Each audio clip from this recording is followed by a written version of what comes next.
Hello दोस्तों, welcome to main point study. So आज हम करने वाले हैं चैप्टर 4 क्लास 9 का ज्योग्राफी का, जिसका नाम है क्लाइमेट। ठीक है। सो मैं 100% श्योर हूँ कि अगर आप इसकी वीडियो देख रहे हो ना, तो आपने बुक खोलकर ज़रूर ट्राई किया होगा एक बार इस चैप्टर को समझने का। टीचर ने भी समझाया होगा, आपके ट्यूशन टीचर ने भी समझाया होगा, बट फिर भी कहीं ना कहीं इस चैप्टर को लेकर आपके दिमाग में थोड़ी बहुत कन्फ्यूजन होगी। ठीक है। अगर मैं अपनी बात करूं तो ऐसा कोई प्लेटफॉर्म नहीं है जिस पर मेरे को मैसेज नहीं आया कि सर आप बहुत इजी वे में समझाते हो, इस चैप्टर को जितना हो सके इजी रखो और हमें समझा दो, क्योंकि हमें लग रहा है कि ये चैप्टर हमें छोड़कर जाना पड़ेगा एग्ज़ाम में। डोंट वरी यार, मैं सच बता रहा हूँ, ये चैप्टर बहुत ही ज़्यादा इजी बना दूंगा आपके लिए। ठीक है। और सबसे बड़ी दिक्कत ये भी आती है बच्चों को कि उनको समझ में आ जाता है, फिर भी क्वेश्चन में दिक्कत आती है कि क्वेश्चन किस वे में आएगा, हमको आंसर किस वे में करना है। तो डोंट वरी, मैं क्वेश्चन आंसर वे की फॉर्म में ही आपको समझाऊंगा। जैसे कि आप देख रहे हो, पहला क्वेश्चन ही जो आपको इस चैप्टर के अंदर आता है ना, वो आता है वेदर और क्लाइमेट में डिफरेंस। और मैंने जानबूझ के इसको ऐसे फॉर्मेट में लिखा है जिससे आप इसको डायरेक्टली छाप के आ सको अपनी आंसर शीट में। ठीक है जी। तो चलिए हम शुरू करते हैं।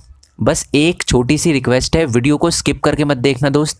मैं बहुत टाइम हो गया, कभी भी ऐसी बात नहीं बोलता, बट मैं इस चैप्टर में इसलिए बोल रहा हूँ क्योंकि इस चैप्टर को समझना बहुत ज़्यादा ईजी है। एक बार समझ गए ख़त्म। और मैं ऐसे समझाऊंगा कि आप दूसरों को भी बहुत ईजिली समझा पाओ। ठीक है। तो चलो जी स्टार्ट करते हैं। चैप्टर का नाम है क्लाइमेट। हमारी प्रथा है कि हम चैप्टर के नाम से शुरू करते हैं। ये वर्ड शायद आपने इतना ना सुना हो, बट ये जो वर्ड है वेदर, ये आपने बहुत बार सुना होगा अपनी लाइफ में। ठीक है।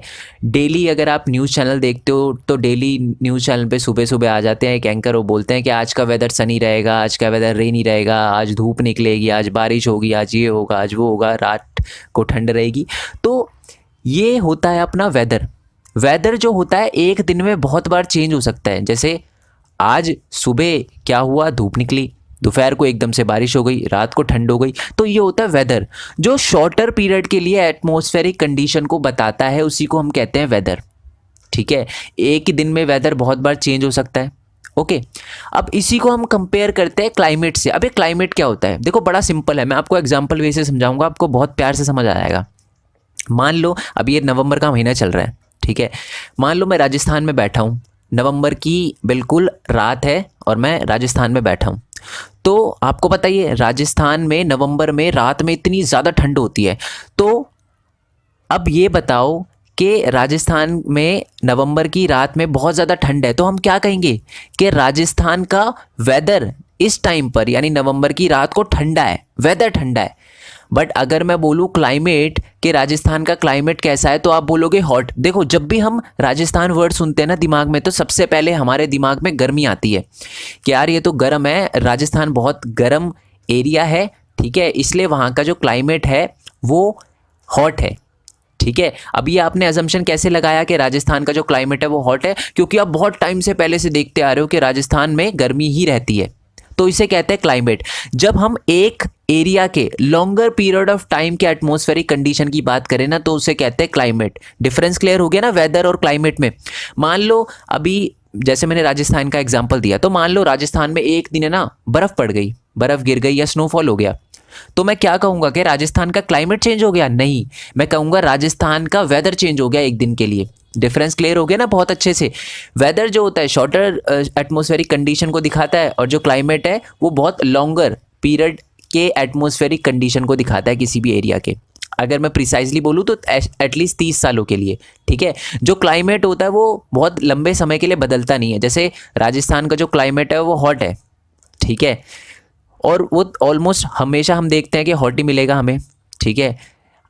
अगर मान लो 30 सालों तक राजस्थान में ठंड पड़ी, तो हम कह सकते हैं कि राजस्थान का क्लाइमेट चेंज हो गया। बट क्योंकि 30 सालों तक ऐसा नहीं है कि रात दिन वहाँ पर ठंडी ठंड पड़े, वहाँ तो बहुत गर्मी है, तो इसलिए हम कहते हैं कि वहाँ का क्लाइमेट गर्म है। दोनों में डिफरेंस समझ आ गया? ओके जी। अब देखो वेदर जो होता है मैं आपको बता चुका, shorter period of atmospheric condition को कहते हैं वेदर। जो क्लाइमेट होता है वो longer period of atmospheric condition को कहते हैं। जो वेदर होता है वो एक दिन में भी बहुत बार चेंज हो सकता है और हर दिन चेंज होता है। जो क्लाइमेट है वो लॉन्गर पीरियड ऑफ टाइम के लिए सेम रहता है। जो वेदर की स्टडी है, जब हम वेदर की पढ़ाई करते हैं तो उसको हम मेट्रोलॉजी बोलते हैं। अब ये मेट्रोलॉजी आपको शायद इसको लग रहा हो कि मीटियोरॉइड की पढ़ाई, वो वाली नहीं है। मेट्रोलॉजी अलग होती है। ठीक है। वेदर की पढ़ाई को मेट्रोलॉजी कहते हैं। ओके। जो आपके ये सुबह सुबह एंकर आ जाते हैं ना कि आज का वेदर ये है वे, तो समझ लो कि उन्होंने क्या कर रखी है, मीटियोलॉजी की पढ़ाई कर रखी है।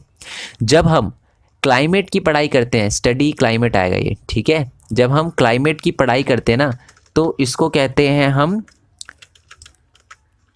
क्लाइमेटोलॉजी। ठीक है, जब हम क्लाइमेट की पढ़ाई करते हैं इसको कहते हैं क्लाइमेटोलॉजी। क्लियर हो गया? आई होप ये बहुत अच्छे से क्लियर हो गया। क्वेश्चन डायरेक्टली याद कर लेना इसको। ठीक है, वो ही मैंने एग्जांपल दिया, राजस्थान वाला एग्जांपल वही लिखा हुआ है। अच्छा, एक और बात, जो एलिमेंट होते हैं ना वेदर और क्लाइमेट के, दोनों की दोनों सेम होते हैं। कैसे? टेम्परेचर देखो, टेम्परेचर मैंने यहाँ पर राजस्थान के जब हम क्लाइमेट की बात करते हैं तो आप हॉट कहते हो, क्यों? क्योंकि वहाँ का टेम्परेचर बहुत ज़्यादा हाई है। ठीक है, अब राजस्थान के रात की बात करी थी मैंने, नवंबर के रात की, तो मैंने क्या कहा था? वेदर कोल्ड है। ठीक है, क्यों? क्योंकि अगर टेम्परेचर बहुत ज़्यादा डाउन है, ठंड है यहाँ पर। तो जो एलिमेंट होते हैं ना वेदर और क्लाइमेट के दोनों सेम होते हैं। क्लाइमेट में भी हम बात करते हैं टेम्परेचर की, वेदर में भी बात करते हैं टेम्परेचर की। क्लाइमेट में भी बात करते हैं हम बारिश की, और वेदर में भी बात करते हैं बारिश की। अच्छा, एक और एग्जांपल दे देता हूँ जिससे आपको क्लियर हो जाए। जैसे मान लो जम्मू कश्मीर, जम्मू कश्मीर का क्लाइमेट कैसा है? आप बता सकते हो क्लाइमेट कैसा है? जम्मू कश्मीर का क्लाइमेट है कोल्ड, ठंड। ठीक है, बर्फ़ पड़ती है वहाँ। तो मान लो एक दिन के लिए वहाँ पर बहुत कड़क कड़ाती धूप निकल गई, बहुत ही ज़्यादा तेज़ धूप निकल गई, तो क्या आप ये कहोगे कि राजस्थान जो अपना जम्मू कश्मीर है उसका क्लाइमेट चेंज हो गया? नहीं, आप कहोगे वहाँ का वेदर चेंज हो गया, है ना। आई होप ये आपको क्लियर हो गया हो। ठीक है, तो चलो जी, अब हमको क्लाइमेट और वेदर में डिफरेंस समझ आ गया, हमें ये भी समझ आ गया कि दोनों के जो एलिमेंट होते हैं वो सेम होते हैं। ओके, अब थोड़ा सा हम सीज़न के बारे में भी सुन लेते हैं। अब सीज़न क्या होता है? देखो, वेदर जो होता है एक दिन के लिए होता है, क्लाइमेट जो होता है ऑलमोस्ट 30 सालों के लिए होता है। वेदर क्या होता है, और सॉरी सीज़न क्या होता है? सीज़न जो होता है महीने के लिए होता है। आपने सुना होगा 3 सीज़न है हमारे इंडिया में, 3 सीज़न होते हैं ना, समर सीज़न, रेनी सीज़न और विंटर सीज़न। ठीक है, कुछ महीनों में क्या होती है? धूप ही धूप रहती है, मोस्टली धूप रहती है, तो उसको हम समर सीज़न कहते हैं। कुछ महीना ऐसे आता है जैसे कि अपना मई, जून, जुलाई, वहाँ पर बारिश ही बारिश पड़ती है, तो इसलिए हम उसे रेनी सीज़न कहते हैं। और ये नवंबर, दिसंबर, जनवरी का जो महीना होता है उसको हम विंटर सीज़न कहते हैं। ठीक है, तो एटमॉस्फेरिक कंडीशन के, महीने के एटमॉस्फेरिक कंडीशन के हिसाब से ना हमारे साल में भी अलग अलग सीज़न में डिवाइड किया गया हमारे साल को। ठीक है, समर सीज़न, रेनी सीज़न और विंटर सीज़न। चलो, हमें ये तो समझ आ गया कि हमारे जम्मू कश्मीर का क्लाइमेट कैसा है, हमारे राजस्थान का क्लाइमेट कैसा है, बट ओवरऑल इंडिया का तो बताओ सर, कि ओवरऑल इंडिया का क्लाइमेट कैसा है? ये बड़ा सिंपल है। ओवरऑल जो इंडिया का क्लाइमेट है वो मॉनसून टाइप क्लाइमेट है। ठीक है, अब बहुत सारे बच्चे बोल रहे होंगे सर ये मॉनसून क्या? बारिश बोल दो, साफ साफ मतलब साफ साफ बारिश बोल दो, क्योंकि मॉनसून का मतलब तो बारिश होता है। नहीं, मॉनसून का मतलब बारिश नहीं होता। बहुत सारे लोगों को लगता है कि मॉनसून का मतलब बारिश होता है। मैं आज आपको क्लियर कर देता हूँ मॉनसून का मतलब क्या होता है। A monsoon is a seasonal shift in the prevailing wind direction. मतलब हवा की डायरेक्शन चेंज होने की वजह से जब सीजन में चेंज आता है तो इसी को हम मॉनसून कहते हैं। ठीक है, हवा के चेंज होने की वजह से जब सीजन में चेंज आता है तो उसी को हम मॉनसून कहते हैं। जैसे मैं बताऊंगा आपको, इसका एग्जांपल दूंगा। ठीक है, और हवा जो है अपने साथ डिफरेंट वेदर और डिफरेंट सीजन लेकर आती है। इसका मतलब बताता हूँ कैसे। पहले मैं आपको ये बता देता हूँ कि जो मैंने बोला मॉनसून टाइप क्लाइमेट वो कौन कौन से एरिया में पाया जाता है। ये साउथ और साउथ ईस्ट वाले एरिया में, हमारे वर्ल्ड के साउथ और साउथ ईस्ट, इंडिया हो गया, पाकिस्तान हो गया, बांग्लादेश हो गया, इंडोनेशिया, ये सारी की सारी कंट्रीज़ में पाया जाता है। याद रखना, ये भी 1 मार्क्स का क्वेश्चन आता है और मॉनसून टाइप की डेफिनेशन भी आ सकती है। ठीक है, अब हम ये समझेंगे कि हवा की डायरेक्शन चेंज होने की वजह से सीजन में कैसे चेंज आता है।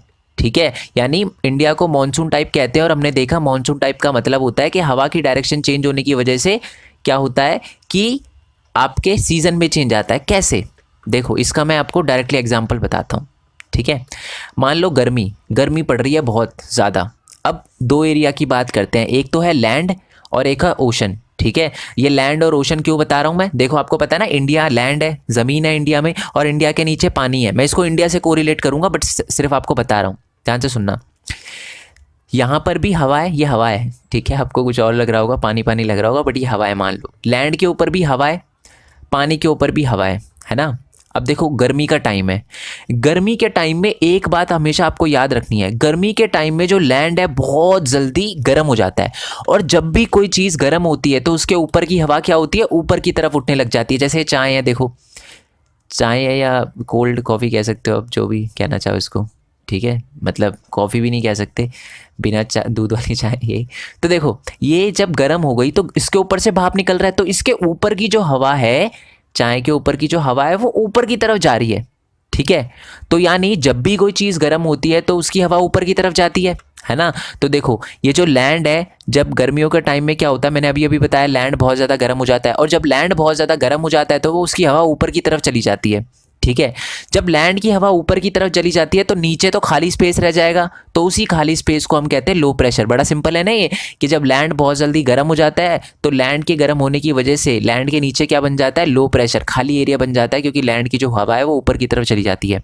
पर जो पानी है वो इतनी जल्दी गर्म नहीं होता, और पानी इतनी जल्दी गर्म नहीं होता तो उस पर इतना असर भी नहीं पड़ता, वो वैसे का वैसा ही रहता है, और यहाँ पर हाई प्रेशर ही रहता है। पहले भी हाई प्रेशर था, यहाँ पर भी हाई प्रेशर था, यहाँ पर भी हाई प्रेशर था, और पानी की बात करें तो वहाँ पर कोई हवा ऊपर नहीं गई, तो वहाँ पर नीचे की तरफ हाई प्रेशर ही रहा। ठीक है। अब है ना, हवा की एक बहुत बढ़िया खासियत होती है, हवा जो है वो high pressure to low pressure जाती है। याद रखना, दोबारा से बता रहा हूँ, जो हवा है वो high pressure to low pressure move करती है, high pressure to low pressure. अब हमारे पानी के एरिया में क्या है, हाई प्रेशर, और हमारे लैंड पे क्या है, लो प्रेशर, और इसी की वजह से यहाँ पर ये जो हवाएं हैं वो यहाँ पर आ गई। ठीक है। अब इसका इंडिया से क्या लेना देना है सर, इंडिया का लेना देना बताओ ना, क्यों पढ़ रहे हैं हम high pressure to low pressure. But इसमें हमें दो बातें समझ आई कि गर्मियों के टाइम में जो लैंड है वो गर्म हो जाता है और लैंड पे लो प्रेशर बन जाता है, और गर्मियों में क्या होता है, जो पानी होता है उस पर हाई प्रेशर होता है, और जो पानी के ऊपर की हवा है वो लैंड के ऊपर चली जाती है। ठीक है। अब इसको हम इंडिया से समझते हैं। तो ये इंडिया है, इंडिया में गर्मी पड़ रही है इस टाइम, मान लो। ठीक है। और समर में क्या होता है, गर्मियों के टाइम में क्या होता है, लैंड पे यानी इंडिया का जो लैंड है वहाँ पर क्या बनता है, लो प्रेशर बनता है ना, और हमारे पानी पे क्या बनता है, हाई प्रेशर बनता है। यहाँ लो प्रेशर क्यों बनता है, क्योंकि लैंड के ऊपर की जो हवाएं हैं वो ऊपर की तरफ जाना स्टार्ट कर देती है और नीचे की तरफ खाली स्पेस बच जाता है, जिसको हम लो प्रेशर कहते हैं, और पानी पे कोई फ़र्क नहीं पड़ता। ठीक है। तो अब क्या है, मैंने आपको क्या बताया था, हवा की एक बढ़िया खासियत होती है कि वो high pressure to low pressure move करती है। ठीक है। High pressure to low pressure move करती है। तो इसी की वजह से जो ये हवाएं हैं ना, पानी के ऊपर की जो हवाएं हैं वो हमारे लैंड पे आना शुरू कर देती है। अब इसका क्या लेना देना, मैं क्यों बता रहा हूँ आपको ये, देखो पानी के ऊपर की जो हवाएं हैं उनमें नमी होगी, पानी होगा, पानी के ऊपर की जो हवाएं ऑब्वियसली उसमें पानी तो होगा ही होगा। तो जब ये पानी वाले हवाएं बादल बनकर जब यहाँ पर आती है तो फिर यहाँ पर बरसती है, तो देखो हवा की डायरेक्शन चेंज होने की वजह से सीज़न में चेंज आया नहीं आया, अब यहाँ पर इंडिया के अंदर रेनी सीज़न आया नहीं आया। तो इसीलिए हम कहते हैं कि इंडिया का जो क्लाइमेट है वो एक मानसून टाइप क्लाइमेट है। क्यों, क्योंकि इंडिया में हवा की डायरेक्शन चेंज होने की वजह से सीज़न में चेंज आया। तो ये देखो, हवा की लो प्रेशर और हाई प्रेशर के चेंज होने की वजह से गर्मियों में इंडिया के अंदर बारिश हुई। ठीक है। ये तो हो गया समर का, आई होप ये आपको क्लियर हो गया हो। अब हम बात करते हैं सर्दियों की। सर्दियों में क्या होता है सर, देखो डोंट वरी, आप डरो मत, मैं आपको ये भी बताऊंगा कि आपको क्या याद रखना है। बट आपको समझ आ गया ना कि गर्मियों के एंड में बारिश क्यों आती है ना, समझ आ गया ना। आई होप ये आपको क्लियर हो गया कि गर्मियों के एंड में बारिश क्यों होती है। मैं आपको पूरा बताऊंगा कि बारिश होती क्या ऐसे है, स्टार्टिंग में सबसे पहले बारिश कौन से स्टेट में होती है, एंड में कब होती है, सब बताऊंगा। बट आप पहले ये चैप्टर समझ जाओ, फिर मैं आपको डायरेक्टली, देखो मैंने नीचे पूरा का पूरा लिख रखा है कि आपको क्या क्या चीज़ें याद करनी है। ठीक है। ये देखो, ये पूरा लिख रखा है डायरेक्टली क्वेश्चन के साथ कि आपको monsoon of onset of monsoon आ जाए तो आपको क्या लिखना है। ठीक है जी। तो चलिए थोड़ा सा आगे बढ़ते हैं, सर्दियों की बात करते हैं। अब सर्दियों में भी एक खासियत होती है लैंड की। गर्मियों में जो लैंड है वो ज़्यादा जल्दी गर्म हो जाता है, और सर्दियों में जो लैंड है वो ज़्यादा जल्दी ठंडा हो जाता है। ठीक है। ज़्यादा जल्दी ठंडा हो जाता है। ठीक है। अब देखो, ये है अपना विंटर सीज़न। विंटर सीज़न की बात करें तो लैंड पे भी हाई प्रेशर है, आपके ओशन पे भी हाई प्रेशर है। बट जब ठंड आती है तो ठंड से पहले कौन सा मौसम होता है, ऑब्वियसली बात है गर्मियों का मौसम होता है। तो गर्मियों के टाइम में जो हमारा लैंड था वो आपको पता है कि पानी जो था उसको गर्म होने में टाइम लगता है। तो जब समर का टाइम था, गर्मियों का टाइम था, तब हमारा जो पानी है वो गर्म नहीं हुआ। बट जैसे जैसे विंटर का टाइम आ गया तब हमारा पानी थोड़ा थोड़ा गर्म होने लग गया, क्योंकि गर्मियों में जो है उसको थोड़ा टाइम लगता है, और इतना टाइम लगा कि गर्मियाँ बीत गई तब जाके हमारा जो पानी है वो गर्म होने लगा। ठीक है। तो जब हमारा पानी गर्म होने लगा तो वही लॉजिक है, जब पानी गर्म हो जाता है तो वो ऊपर की तरफ जाना शुरू कर देता है। ठीक है। और जब वो ऊपर की तरफ गया, ठीक है, तो नीचे की तरफ क्या बन गया, लो प्रेशर बन गया, खाली स्पेस बन गया नहीं बन गया। और हमारे लैंड की तो खासियत है कि वो क्या है, गर्मियों में गर्म रहता है बहुत ज़्यादा और सर्दियों में ठंडा रहता है। तो सर्दियों में ठंडा है यानी यहाँ पर कोई भी गर्म नहीं है, हवा ऊपर नहीं जाएगी, हवा वैसी की वैसी रहेगी, हाई प्रेशर ही रहेगा। और हवा की खासियत आपको पता है कि वो high pressure to low pressure move करती है, ठीक है, high pressure to low pressure move करती है। इसीलिए ये आपकी सारी हवाएं इस तरफ आ गई, ठीक है। अब इसको इंडिया के कॉन्टेक्स्ट में समझते हैं। देखो ये आपकी विंटर सीजन की बात कर रहे हैं। विंटर में क्या है, पानी के ऊपर क्या बन जाता है, लो प्रेशर बन जाता है और हमारे लैंड पे बन जाता है हाई प्रेशर, क्योंकि मैंने आपको बताया था कि सर्दियों में क्या है कि जो हमारा लैंड है वो ज़्यादा जल्दी गर्म हो जाता है, सॉरी ठंडा रहता है, ठीक है, ज़्यादा जल्दी ठंडा हो जाता है। अब आप बताओ हवा कहाँ से कहाँ मूव करेगी, ये आप मेरे को बताओ, high pressure to low pressure करेगी या low pressure to high pressure. बताया था मैंने आपको, जो हमारी हवा है वो high pressure to low pressure move करती है, तो ये हवा जो है वो नीचे की तरफ जाएगी, ठीक है। ये देखो ये सारी हवाएं नीचे की तरफ जा रही है। अब आप बोलोगे कि सर यार ये सीधा सीधा एरो बना देते ना, टेढ़ा क्यों बनाया आपने एरो, क्यों कंफ्यूज कर रहे हो। इसका भी रीज़न है और ये आपको याद करना है। मैं आपको बताऊंगा कि ये जो हवा है, चलो ये तो समझ आ गया ना, हाई प्रेशर से हवाएं नीचे की तरफ जा रही है, high pressure to low pressure जा रही है, ओके, ये हमको क्लियर हो गया, ओके। तो इसका मतलब तो है कि सर्दियों में बारिश होनी ही नहीं चाहिए, क्योंकि सर्दियों में तो पानी की तरफ, जब ये पानी के ऊपर की हवाएं यहाँ जाती है इसी वजह से होती है गर्मियों में बारिश, बट सर्दियों में तो ये सारी की सारी ऊपर की हवाएं नीचे आ रही है, तो बारिश नहीं होनी चाहिए सर्दियों में, बट बारिश होती है थोड़ी थोड़ी सर्दियों में, है ना। क्यों होती है उसका रीज़न मैं आपको बताऊंगा, बट पहले तो ये बता देता हूँ ये टेढ़ी लाइनें क्यों हैं, यहाँ से हवाएं क्यों आती है, ऊपर से सीधी सीधी हवाएं क्यों नहीं आ रही, ये टेढ़ी हवाएं क्यों आ रही है। इसका एक रीज़न है, इसका रीज़न है कोरियोलिस फोर्स, ठीक है। आपको पता है अर्थ है ना घूमती है, ठीक है, वेस्ट टू ईस्ट की डायरेक्शन में घूमती है, ठीक है। अब देखो जो हवाएं हैं मान लो ऊपर से आ रही है, ऊपर से आ रही है नहीं आ रही, बट ऊपर से आने के बाद आपको पता है हमारी अर्थ घूम रही है, तो जब घूम रही है तो ये मुड़ जाती है। जैसे कि देखो आपने कभी किसी मूविंग टारगेट पे निशाना लगाया है, तो जब आप किसी मूविंग टारगेट पे निशाना लगाते हो, आप गोली मारते हो, मान लो आपने वो जो घूमने वाले बबल पे गोली मारी, तो जब आप गोली मारते हो ना, जैसे कि मान लो यहाँ पर टारगेट है, ये घूम रहा है, ठीक है, आप गोली मारते हो तो वो टारगेट आगे निकल जाता है, आप पीछे गोली मारते हो, तो वैसे ही होता है हवा के साथ भी।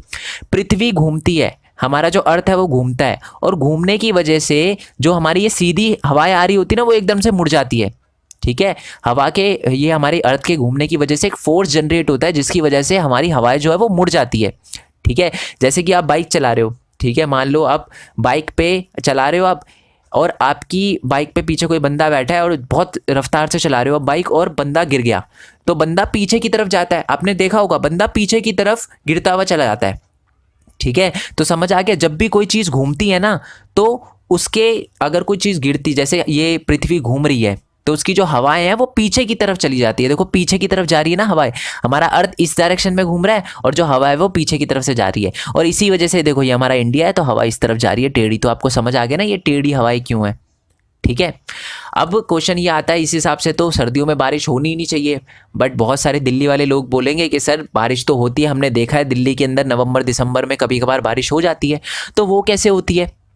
उसके होने का भी एक कारण है। पहली बात तो एक कोरियोलिस फोर्स की डेफिनेशन याद कर लेना, an apparent force caused by the earth rotation, जब अर्थ के घूमने की वजह से एक फोर्स जनरेट होता है, ठीक है, उसी को हम कोरियोलिस फोर्स कहते हैं। और the Coriolis force is responsible for deflecting wind towards the right in the north hemisphere, मतलब ये हमारी जो हवाएं हैं वो इस डायरेक्शन में मूव करती है, ठीक है, और ये वाली हवाएं इस डायरेक्शन में मूव करती हैं, तो यही एक रीज़न है। साउथ वाले हेमिस्फेयर की जो हवाएं हैं वो अपने इस तरफ यानी लेफ़्ट की तरफ जाती है, और जो अपने नॉर्थ वाले, ये अपना हेमिस्फेयर है ना, ऊपर का पार्ट जो है, ऊपर का जो अर्थ है उसको आपका नॉर्थ हेमिस्फेयर कहते हैं, और नीचे का जो अर्थ है उसे साउथ हेमिस्फेयर कहते हैं। तो जो नॉर्थ हेमिस्फेयर की हवाएँ हैं वो लेफ़्ट की तरफ, और ये वाली हवाएँ इस तरफ, ठीक है। क्लियर हो गया आपको, आई होप ये क्लियर हो गया हो आपको। अब बात करते हैं यार कि बारिश क्यों आती है हमारे ठंड के सीज़न में। इसका एक रीज़न है, हमारे है ना ये बिल्कुल इंडिया के एक दूर यहाँ पर है ना एक मेडिटेरेनियन सी है, मेडिटेरेनियन सी है, ठीक है।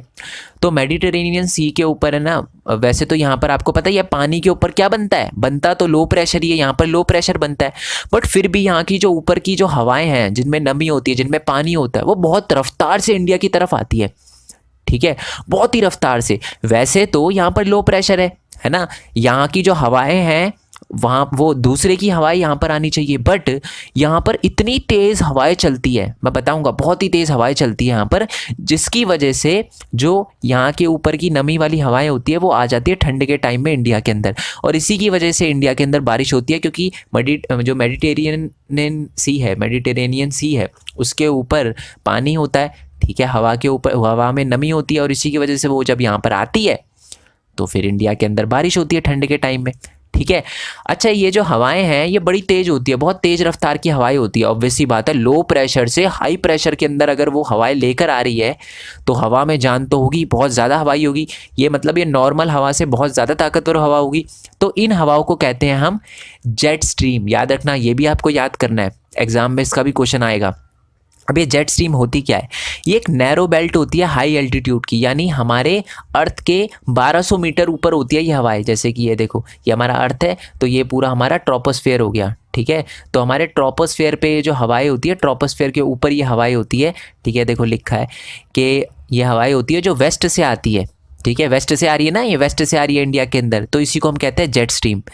इनकी जो स्पीड होती है वो गर्मियों में 110 किलोमीटर होती है, और सर्दियों में इनकी जो स्पीड होती है वो 184 किलोमीटर होती है, ठीक है। एक दिक्कत है, अब दिक्कत क्या है, सर ये हवाएं क्या गर्मियों में भी चलती है? चलती तो ये गर्मियों में भी है, बट गर्मियों में ये हवाएं ऊपर से निकल जाती है, इंडिया के हिमालय के ऊपर से निकल जाती है, यहाँ से सीधा सीधा निकल जाती है। इसी की वजह से जब हमारे गर्मियों में ये जो हमारी दिखा देता हूँ मैं आपको, गर्मियों में जब ये ऊपर आती है ना, तो यहाँ से जो हवाएं आ रही है वो इसको लेकर नहीं जा पाती, ये जो हवाएं हैं उनको यहाँ पर बांग्लादेश या म्यांमार की साइड नहीं ले जाती, नहीं तो हमारे यहाँ पर बारिश ही नहीं आती, क्योंकि यहाँ से जो हवाएं आ रही है, जेट स्ट्रीम आ रही है, वो तो बहा के ले जाती। बट गर्मियों के टाइम में जेट स्ट्रीम हमारे हिमालय के ऊपर से जाती है, इसलिए हमारे इंडिया पे कोई फ़र्क नहीं पड़ता। क्लियर हो गया जी? आई होप ये आपको क्लियर हो गया। मैं कॉन्टेक्स्ट भी समझा रहा हूँ आपको, और पूरा डेफिनेशन वगैरह भी समझा रहा हूँ, क्या लर्न करना है वो भी बता रहा हूँ, ठीक है। तो हमें ये समझ आ गया कि जेट स्ट्रीम की वजह से ही हमारे इंडिया के अंदर ठंड में बारिश होती है हल्की हल्की, ठीक है। क्यों? क्योंकि जो वेस्ट वाले एरिया में क्या होता है, साइक्लोनिक डिस्टर्बेंस आती है इन जेट स्ट्रीम की वजह से, और इसी की वजह से इंडिया के अंदर बारिश होती है ठंड में। गर्मियों में जेट स्ट्रीम क्यों नहीं आती इंडिया के अंदर? क्योंकि वो इंडिया के ऊपर से निकल जाती है जेट स्ट्रीम, ठीक है। ये आपको क्लियर हो गया, बेसिकली हमें पूरा समझ आ गया। अब थोड़ा सा हम ये देख लेते हैं कि इंडिया के अंदर बारिश कब होती है, ठीक है। अभी हमने देखा कि गर्मियों के एंड में इंडिया के अंदर बारिश होना स्टार्ट हो जाती है, क्योंकि हमारा लैंड जो है वो बहुत ज़्यादा जल्दी गर्म हो जाता है।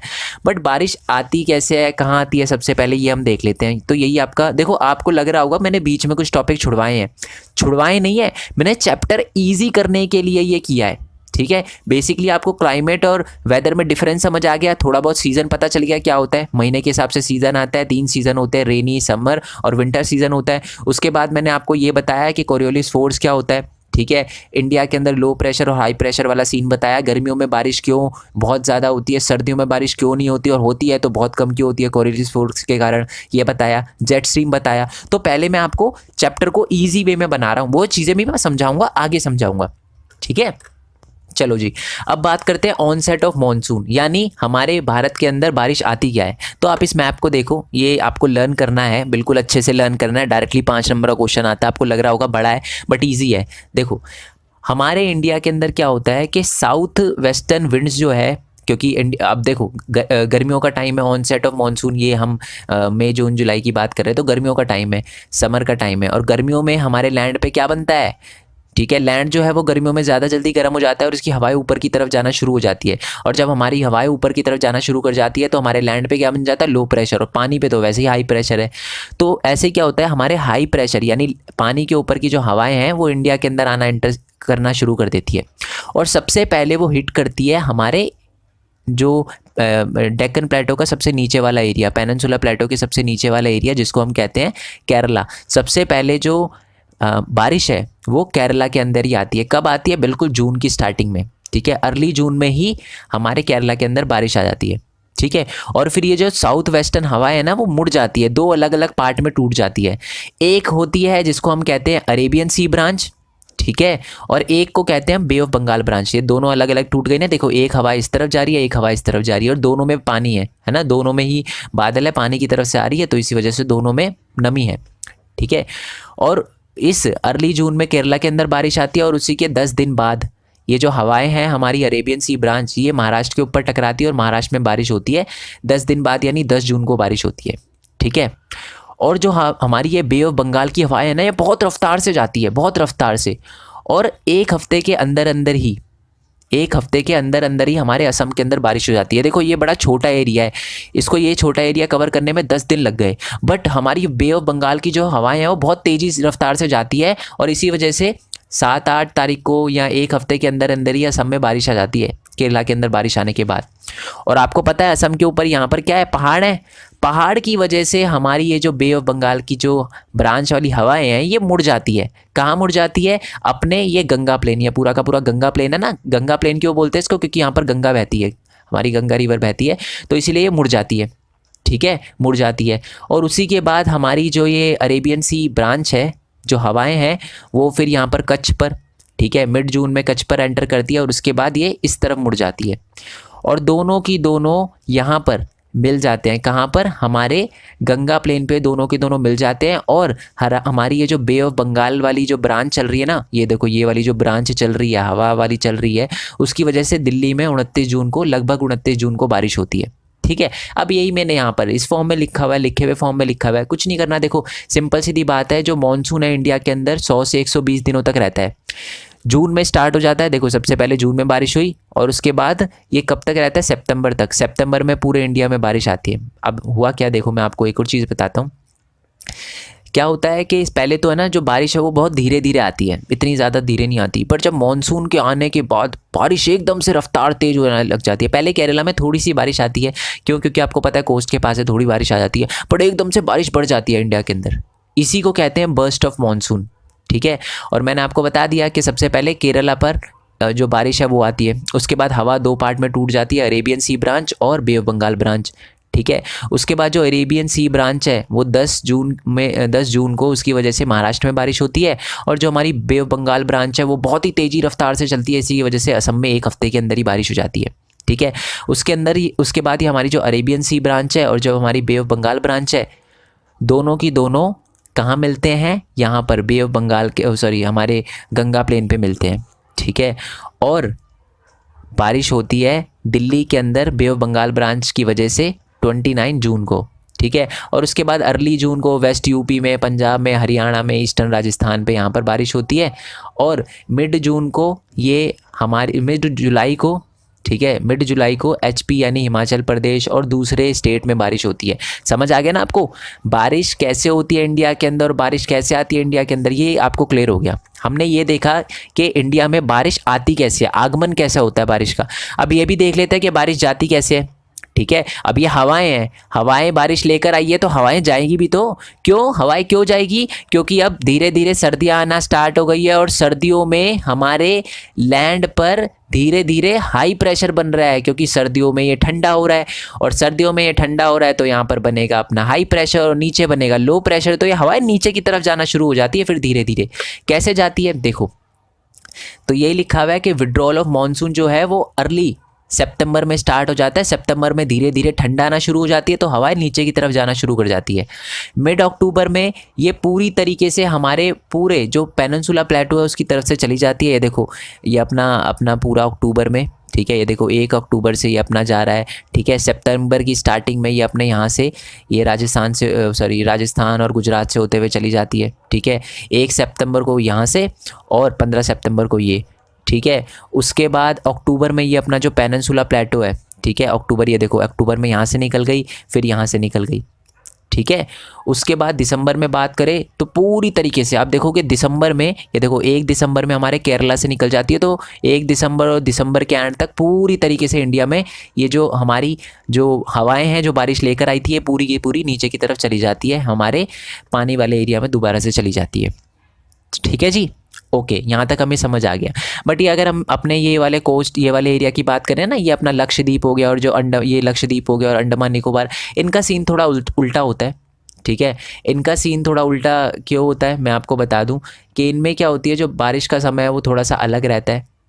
ओके देखो लिखा है कि प्रोग्रेसिवली साउथ टू नॉर्थ, इनमें जो बारिश होती है वो आपके अप्रैल में ही स्टार्ट हो जाती है, अप्रैल और मई में ही स्टार्ट हो जाती है। जबकि मैंने बताया केरला में सबसे पहले जो बारिश होती है वो आपके जून में ही हो जाती है ना, जून जुलाई में ही स्टार्ट हो जाती है, जून में, अर्ली जून में स्टार्ट हो जाती है। बट अगर मैं यहाँ बात करूँ अंडमान निकोबार में, तो यहाँ पर तो बारिश अप्रैल के फर्स्ट वीक में या अप्रैल के लास्ट वीक में और मई के फर्स्ट वीक में आना शुरू हो जाती है। और जाती भी यहाँ पर बारिश थोड़ा लेट है, ठीक है। लेट क्यों जाती है? क्योंकि नीचे की साइड आपको पता ही है लेट जाती है। जाती कब है बारिश? दिसंबर के एंड में और जनवरी की स्टार्टिंग में यहाँ से पूरी तरीके से बारिश की जो हवाएं हैं वो चली जाती है। तो हवा के बदलने की वजह से बारिश आती है और बारिश जाती है, ये हमें बहुत अच्छे से क्लियर हो गया, ठीक है। आई होप ये आपको बहुत अच्छे से क्लियर हो गया हो। अब है ना, हमने देखा था कि 3 सीज़न होते हैं, ठीक है, विंटर सीज़न, समर सीज़न और रेनी सीज़न, ठीक है। अभी के लिए मैं आपको विंटर सीज़न समझा देता हूँ, ठीक है, विंटर सीज़न बता देता हूँ। उसके बाद ये जो बाकी हैं वो हम ट्राई करेंगे, क्योंकि वीडियो अगर ज़्यादा लेंथी बन गई तो फिर दिक्कत आएगी आपको, तो हम बाकी में कर लेंगे। बट पहले विंटर सीज़न समझ लेते हैं। तो विंटर सीज़न, ठंड का मौसम, ठीक है। ठंड के मौसम में आपको पता है हमारा जो लैंड है उस पर बन जाता है हाई प्रेशर, है ना, और हमारे पानी वाले एरिया पे क्या होता है? Low pressure. और जो हवाएं हैं वो नीचे की तरफ आना शुरू कर देती है, high pressure to low pressure. टेढ़ी क्यों चल रही है? बिकॉज ऑफ कोरियोलिस फोर्स, ठीक है। तो हमारी ये जो हवाएं हैं वो नीचे की तरफ high pressure to low pressure वाले एरिया में आना शुरू कर देती है। बट फिर भी इसका मतलब है अब ये जो हवाएं हैं ये ड्राई एरिया से आ रही है। अब देखो ड्राई एरिया से यानी यहाँ पर कोई भी पानी वानी कुछ नहीं है, ठीक है, ये ज़मीन से आ रही है। तो ज़मीन पर जो हवाएं होंगी उसमें तो पानी नहीं होगा, तो इसी वजह से यहाँ पर बारिश नहीं होती हमारे यहाँ पर। बट ठंड में थोड़ी बहुत बारिश हो जाती है, क्यों? क्योंकि अपना ये जो मेडिटेरियन सी है, ठीक है, उसकी वजह से जो जेट स्ट्रीम है वो हमारे इंडिया के अंदर ठंड में भी कभी कभार बारिश लेकर आती है। अब आपको अगर क्वेश्चन आ जाता तो लिखोगे क्या? ये लिखोगे जी आप। तो हमारे ठंड में जो हमारे विंटर सीज़न है वो मिड नवंबर में स्टार्ट हो जाता है और फरवरी तक रहता है, ठीक है। टेम्परेचर जो है वो धीरे धीरे कम होना शुरू हो जाता है, ठीक है। आपको पता है ना हमारे नीचे वाली साइड में इतना देखने के लिए नहीं मिलता। आपको पता है जो कोस्ट वाले एरिया होता है इसमें ठंड भी इतनी ज़्यादा नहीं होती, गर्मी भी इतनी ज़्यादा नहीं होती। दिल्ली में गर्मी भी बहुत गंदी वाली पड़ती है और सर्दी भी बहुत गंदी वाली पड़ती है।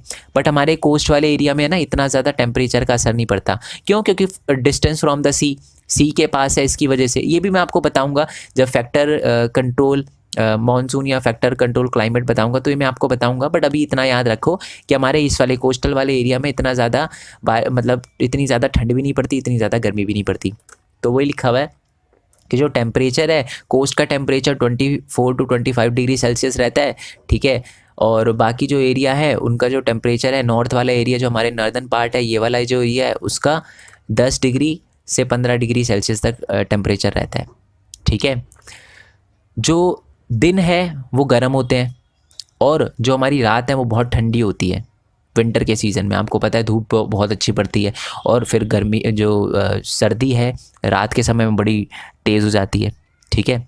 ओस वगैरह भी पड़ना शुरू हो जाती है, ठीक है। और हमारे हिमालय की बात करूं, यहाँ पर अपने हिमालय की बात करूं तो यहाँ पर तो ठंडे के टाइम में ओले भी पड़ना स्टार्ट हो जाते हैं, रेनफॉल होना स्टार्ट हो जाती है, मतलब स्नोफॉल होना स्टार्ट हो जाती है ठंडी के टाइम में यहाँ पर, ठीक है। इस सीज़न में क्या होता है कि जो नॉर्थ ईस्ट ट्रेडिंग विंड है ना वो इंडिया के अंदर एंटर करती है, क्योंकि वो ड्राई एरिया से आ रही होती है, ड्राई एरिया से आ रही होती है, इसके वजह से इंडिया के अंदर बारिश नहीं होती। बट फिर भी इंडिया के अंदर बारिश होती है बिकॉज ऑफ मेडिटेरेनियन सी। वो अपने साथ क्या होती है, बारिश का पानी लेकर आती है। और सर्दियों के अंदर भी बारिश होती है इसी वजह से, क्योंकि ये जेट स्ट्रीम जो है अपने साथ बहुत तेज़ रफ्तार से हवाएं लेकर आती है और ये हवाएं पानी के एरिया से आ रही है, इसी की वजह से इंडिया के अंदर ठंड में भी बारिश हो रही है। और ये ठंड की बारिश बहुत ज़्यादा इंपॉर्टेंट है, इसी को महावत कहा जाता है, इस बारिश को महावत कहा जाता है, ठीक है। क्योंकि ये बारिश हमारी रबी क्रॉप के लिए, क्योंकि आपको पता है हमारे फार्मर जो है वो मेनली आज में मानसून पर डिपेंड होते हैं, बारिश पर डिपेंड होते हैं। तो इसी की वजह से हमारे जो बारिश के टाइम मतलब ठंड के टाइम में बारिश होती है और रबी क्रॉप को बहुत सपोर्ट मिलता है। रबी क्रॉप पता है ना आपको, जो अपना जो गेहूँ वगैरह होता है उसको बारिश की ज़रूरत होती है, तो वो अपनी ये ठंड में जो बारिश होती है ना उसी की वजह से आती है, रबी क्रॉप फलती फूलती है। आई होप ये आपको क्लियर हो गया हो, ठीक है। नेक्स्ट वाले पार्ट में हम हॉट क्लाइमेट और रेनी क्लाइमेट के बारे में पढ़ेंगे। सो लास्ट पार्ट में हम पढ़ चुके थे कोल्ड वेदर सीजन के बारे में, अब पढ़ेंगे हम हॉट वेदर सीजन के बारे में, ठीक है, यानी गर्मियों के मौसम के बारे में। अब गर्मियों के मौसम में आपको पता ही है, पहली बात तो एक बात आपको कॉमन सी पता ही है कि जो गर्मियों का मौसम है वो मार्च से लेकर मई तक रहता है, ठीक है। और गर्मियों के मौसम में क्या होता है, हमारे लैंड पे बहुत तेज़ गर्मी पड़ती है, तो हमारा जो ज़मीन है, ज़मीन के ऊपर की जो हवा है वो ऊपर की तरफ जाने लगती है, और नीचे की तरफ क्या बन जाता है, लो प्रेशर बन जाता है, और उस टाइम हमारे पानी पे होता है हाई प्रेशर, ठीक है। ओके जी, अब यहाँ पर बहुत ज़्यादा गर्मी होती है तो टेम्परेचर बढ़ने लगता है, बट ये जो हमारा कोस्ट वाला एरिया है, ये वाला कोस्ट वाला एरिया है, इस पर इतना ज़्यादा फ़र्क नहीं पड़ता। जैसे कि आपको पता है दिल्ली, दिल्ली कहाँ पर है, यहाँ पर है, बिल्कुल कैपिटल। तो आपको पता है दिल्ली में, क्योंकि मैं दिल्ली में रहता हूँ, मेरे को पता है यहाँ पर एक्सट्रीम वेदर सिचुएशन होती है, सीज़न सिचुएशन होती है। यहाँ पर गर्मी भी बड़ी तगड़ी होती है, महंगी बात चीज़ वाली गर्मी होती है, बहुत तेज़ गर्मी होती है, और सर्दी भी बहुत तेज़ होती है, ठीक है। बट अगर यह मुंबई वाला इलाका या कोस्ट वाले इलाके में आप जाओगे तो आपको इतनी एक्सट्रीम सिचुएशन देखने को नहीं मिलेगी। यहाँ पर है ना, ठंड भी इतनी, मुंबई में ठंड भी इतनी ज़्यादा नहीं पड़ती और गर्मी भी इतनी ज़्यादा नहीं होती, तो यही बात बोली गई है। ओके, एक और चीज़ बता देता हूँ, लू। गर्मियों में एक वर्ड आपने बड़ा सुना होगा, लू, ठीक है। आपकी मम्मी बोलती होगी कि बेटा बाहर मत जा, लू लग जाएगी, हो जाएगा, वो हो जाएगा। तो लू का मतलब क्या होता है, हमारे यहाँ से, ठीक है, हमारे नॉर्थ और नॉर्थ वेस्टर्न एरिया से ना बहुत गर्म हवाएं चल के आती है इंडिया के अंदर, इन्हीं को कहते हैं लू, ठीक है। ये बड़ी तेज़ होती है, गर्म होती है, ड्राई रीजन से आती है, तो अपने साथ इतनी भी ज़्यादा बारिश लेकर नहीं आती, मतलब थोड़ी बहुत आती है, ठीक है, और तूफान वगैरह आता है। इनकी वजह से कभी कभार हल्की बूंदाबांदी भी हो जाती है, पता ही है आपको, आपने थंडरस्टॉर्म देखा हो ना, बड़ी तेज़ रफ्तार से हवाएं चलने लगती है, ठीक है, दिखा देता हूँ मैं, ये ऐसे है ना, तो इसी को कहते हैं लू। आगे हम इसके बारे में पढ़ेंगे, हमने पूरा लिख रखा है, डोंट वरी, ये देखो। ओके, सो एक और बात बता दूं आपको कि थंडर स्टॉर्म, जैसे मैंने कहा कि यहाँ पर भी आता है गर्मियों के टाइम में, हमारे वेस्ट बंगाल में भी आता है, थोड़ा सा बहुत ही ज़्यादा अफरा तफरी मच जाती है, थोड़ा ज़्यादा ही थंडर स्टॉर्म वगैरह आ जाता है। तो वेस्ट बंगाल में इसको कहते हैं काल बैसाखी। क्या कहते हैं, काल बैसाखी, याद रखना, ये जो थंडर स्टॉर्म आता है in West Bengal is known as Kal Baisakhi. और पता ही है आपको कि अब हमारे हवा की खासियत क्या होती है, high pressure to low pressure जाती है। फर्स्ट पार्ट में बताया था मैंने आपको, फर्स्ट पार्ट में, आई होप आपको पता हो, याद हो, नहीं तो दोबारा फर्स्ट पार्ट जाकर देख कर आ जाओ। तो हाई प्रेशर यहाँ पर बन रहा है लो प्रेशर, तो है ना, हमारी जो बारिश है सबसे पहले इस वाले रीजन में आती है, हल्की हल्की बारिश है ये, ठीक है, समर की बारिश है, अभी बारिश के सीज़न की बात नहीं कर रहा, मतलब हमारे हल्की बूंदाबांदी होती है, जिसको प्री मानसून शार कहते हैं, यानी मानसून के आने से पहले, बहुत तेज़ बारिश होने से पहले हल्की हल्की बूंदाबांदी आती है, ठीक है जी, इसी को कहते हैं हम प्री मानसून शार। और कर्नाटका में और केरला में आती है, और ये बहुत ज़्यादा ज़रूरी है मैंगो के पकने के लिए, ठीक है, आम के पकने के लिए ये जो छोटी छोटी हल्की हल्की, छोटी छोटी तो नहीं, हल्की हल्की जो बारिश आती है बहुत ज़्यादा ज़रूरी होती है हमारे मैंगो के पकने के लिए। तो इसीलिए इन छोटी छोटी बारिश को, छोटी छोटी, फिर से छोटी छोटी, हल्की हल्की बारिश को हम क्या कहते हैं, प्री मानसून शार भी कहते हैं और मैंगो शार भी कहते हैं, क्योंकि मैंगो पकने के लिए ये बहुत ज़्यादा ज़रूरी होती है। तो देखो सारी की सारी चीज़ें मैंने वही लिखी हुई है, आप रीड कर सकते हो। मार्च टू मई रहता है सीज़न, टेम्परेचर गिरने लगता है और लो प्रेशर इंडिया के अंदर बनने लगता है, लू आ जाती है, हमारा जो ओशन के पास का ये जो कोस्टल एरिया वाला रीजन है वहाँ पर मॉडरेट टेम्परेचर रहता है, लू आ जाती है, बहुत ही तेज़ होती है, ठीक है, और साथ में ड्राई विंड आती है हमारे इंडिया के अंदर, कहाँ से, नॉर्थ और नॉर्थ वेस्टर्न एरिया से, ठीक है। थोड़ी थोड़ी ये जो डस्ट स्टॉर्म होता है ये अपने साथ थोड़ी थोड़ी बारिश भी और थोड़ी सी ठंडी हवा भी लेकर आता है, ओके, इसकी वजह से फिर बारिश वगैरह होती है, आपको पता है, हल्की हल्की। और हमारे वेस्ट बंगाल में भी थोड़ा सा ठंडा स्टॉर्म वगैरह आता है और इसको काल बैसाखी कहा जाता है, ओके। और कर्नाटका में और केरल में जो हल्की हल्की बारिश आती है इसको प्री मानसून शार भी कहते हैं, जिसको हम मैंगो शार भी कहते हैं, ठीक है जी। तो आई होप आपको हॉट वेदर सीजन के बारे में समझ आ गया हो, ठीक है। अब हम करेंगे एडवांसिंग मानसून के बारे में, यानी रेनी सीजन के बारे में, अलग से टॉपिक दे रखा है, ऑल दो फर्स्ट पार्ट में हम बहुत सारा देख चुके थे एडवांसिंग मानसून के बारे में, ठीक है जी। अब बहुत सारे बच्चे डर गए होंगे कि सर इतना सारा लिखा हुआ है, लर्न कैसे करेंगे इसे, तो कोई दिक्कत नहीं है यार, ये लर्न नहीं करना, ये मैंने इसलिए लिखा हुआ है क्योंकि मेरे को आपको समझाना है, बट आपको एग्जाम में इतना लिखने की ज़रूरत नहीं है, इतना लर्न करने की ज़रूरत नहीं है। जब मैं टॉपिक समझा दूंगा आपको खुद ही समझ आ जाएगा कि कितना लिखना है इसमें से और कितना नहीं लिखना, ठीक है। तो फर्स्ट पॉइंट से स्टार्ट करते हैं। These south east trade wind originate from the warm subtropical area of the southern ocean, they cross the equator and blow in the southwesterly direction entering the Indian peninsula as the southwestern monsoon। बच्चे बोल रहे sir समझ ही नहीं आया क्या लिखा हुआ है। देखो बड़ा सिंपल है, देखो आपको पता है हमारा जो इंडिया है, इंडिया में गर्मियों के टाइम में यानी मानसून आने से पहले क्या बनता है, लो प्रेशर बनता नहीं बनता। हमारे जो पानी वाला एरिया है हमारे नीचे, जो इंडियन ओशन है, बे ऑफ बंगाल है और अरेबियन सी है, इस पर क्या बनता है, हाई प्रेशर। तो हवाएं पानी के एरिया से यहाँ पर जाएगी, लो प्रेशर वाले एरिया में जाएगी।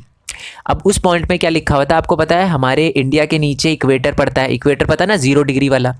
अब कोरियोलिस फोर्स के कारण क्या होता है कि हमारे यहाँ जो सब ट्रॉपिकल एरिया है वहाँ से हवाएं उठती है, साउथ ईस्टर्न हवाएं उठती है और ये इक्वेटर पे आती है, टेढ़ी आती है, आपको पता है साउथ ईस्ट से, तो टेढ़ी आती है कोरियोलिस फोर्स की वजह से, और कोरियोलिस फोर्स की ही वजह से ये क्या करती है, वेस्ट की तरफ मुड़ जाती है। ठीक है, साउथ वेस्ट से हवाएं आती है, सबसे पहले इंडिया के केरल रीजन पे टकराती है। ठीक है जी, तो अब आपको समझ आ गया कि ये क्या लिखा हुआ है, ये वही लिखा हुआ है जो मैंने बोला, दे क्रॉस द इक्वेटर, इक्वेटर को क्रॉस करती है और वेस्ट डायरेक्शन में मुड़ जाती है और फिर इंडियन पेनिनसुला पे आती है, और इंडियन पेनिनसुला पे साउथ वेस्ट मानसून की वजह से बारिश होती है। ओके, यही लिखा हुआ है। और क्योंकि ये जो हवाएं हैं ये पानी वाले रीजन से आ रही होती है, तो अपने साथ नमी लेकर आती है, इसकी वजह से इंडिया में बारिश होती है। बारिश का टाइम जो है वो इंडिया में 1 महीने के अंदर पूरी इंडिया में बारिश का सीज़न हो जाता है। ठीक है, बारिश होने लगती है और जो वेदर है वो एकदम से चेंज हो जाता है। हमारे साउथ वेस्ट मानसून की वजह से पूरा वेदर जो है वो चेंज हो जाता है। वेस्टर्न घाट में बारिश होती है, वेस्टर्न घाट आपको पता है ना, ये हमारा वेस्टर्न घाट है, देखो यहाँ दिखा देता हूँ, ये जो दिख रहा है ना ब्लू ब्लू, ये वेस्टर्न घाट है, इस तरफ वाला ईस्टर्न घाट है। तो वेस्टर्न घाट पे बारिश होती है, 250 सेंटीमीटर तक की बारिश होती है। और हमारे जो मध्य प्रदेश है, मध्य प्रदेश एक्चुअल में एक रेन शैडो एरिया। अब रेन शैडो एरिया का मतलब क्या होता है, हमारा मध्य प्रदेश यहाँ पड़ता है, ठीक है, इस तरफ। अब ध्यान से सुनना, ये है ना जो वेस्टर्न हमारे घाट्स हैं, ये एक्चुअल में पहाड़ हैं जो कि बहुत ऊंचे हैं, बहुत ऊंचे हैं। तो हमारे जो बादल हैं यहाँ से उठते हैं और क्या होते हैं कि पहाड़ों से टकरा जाते हैं, इसकी वजह से बारिश हो जाती है यहीं पर।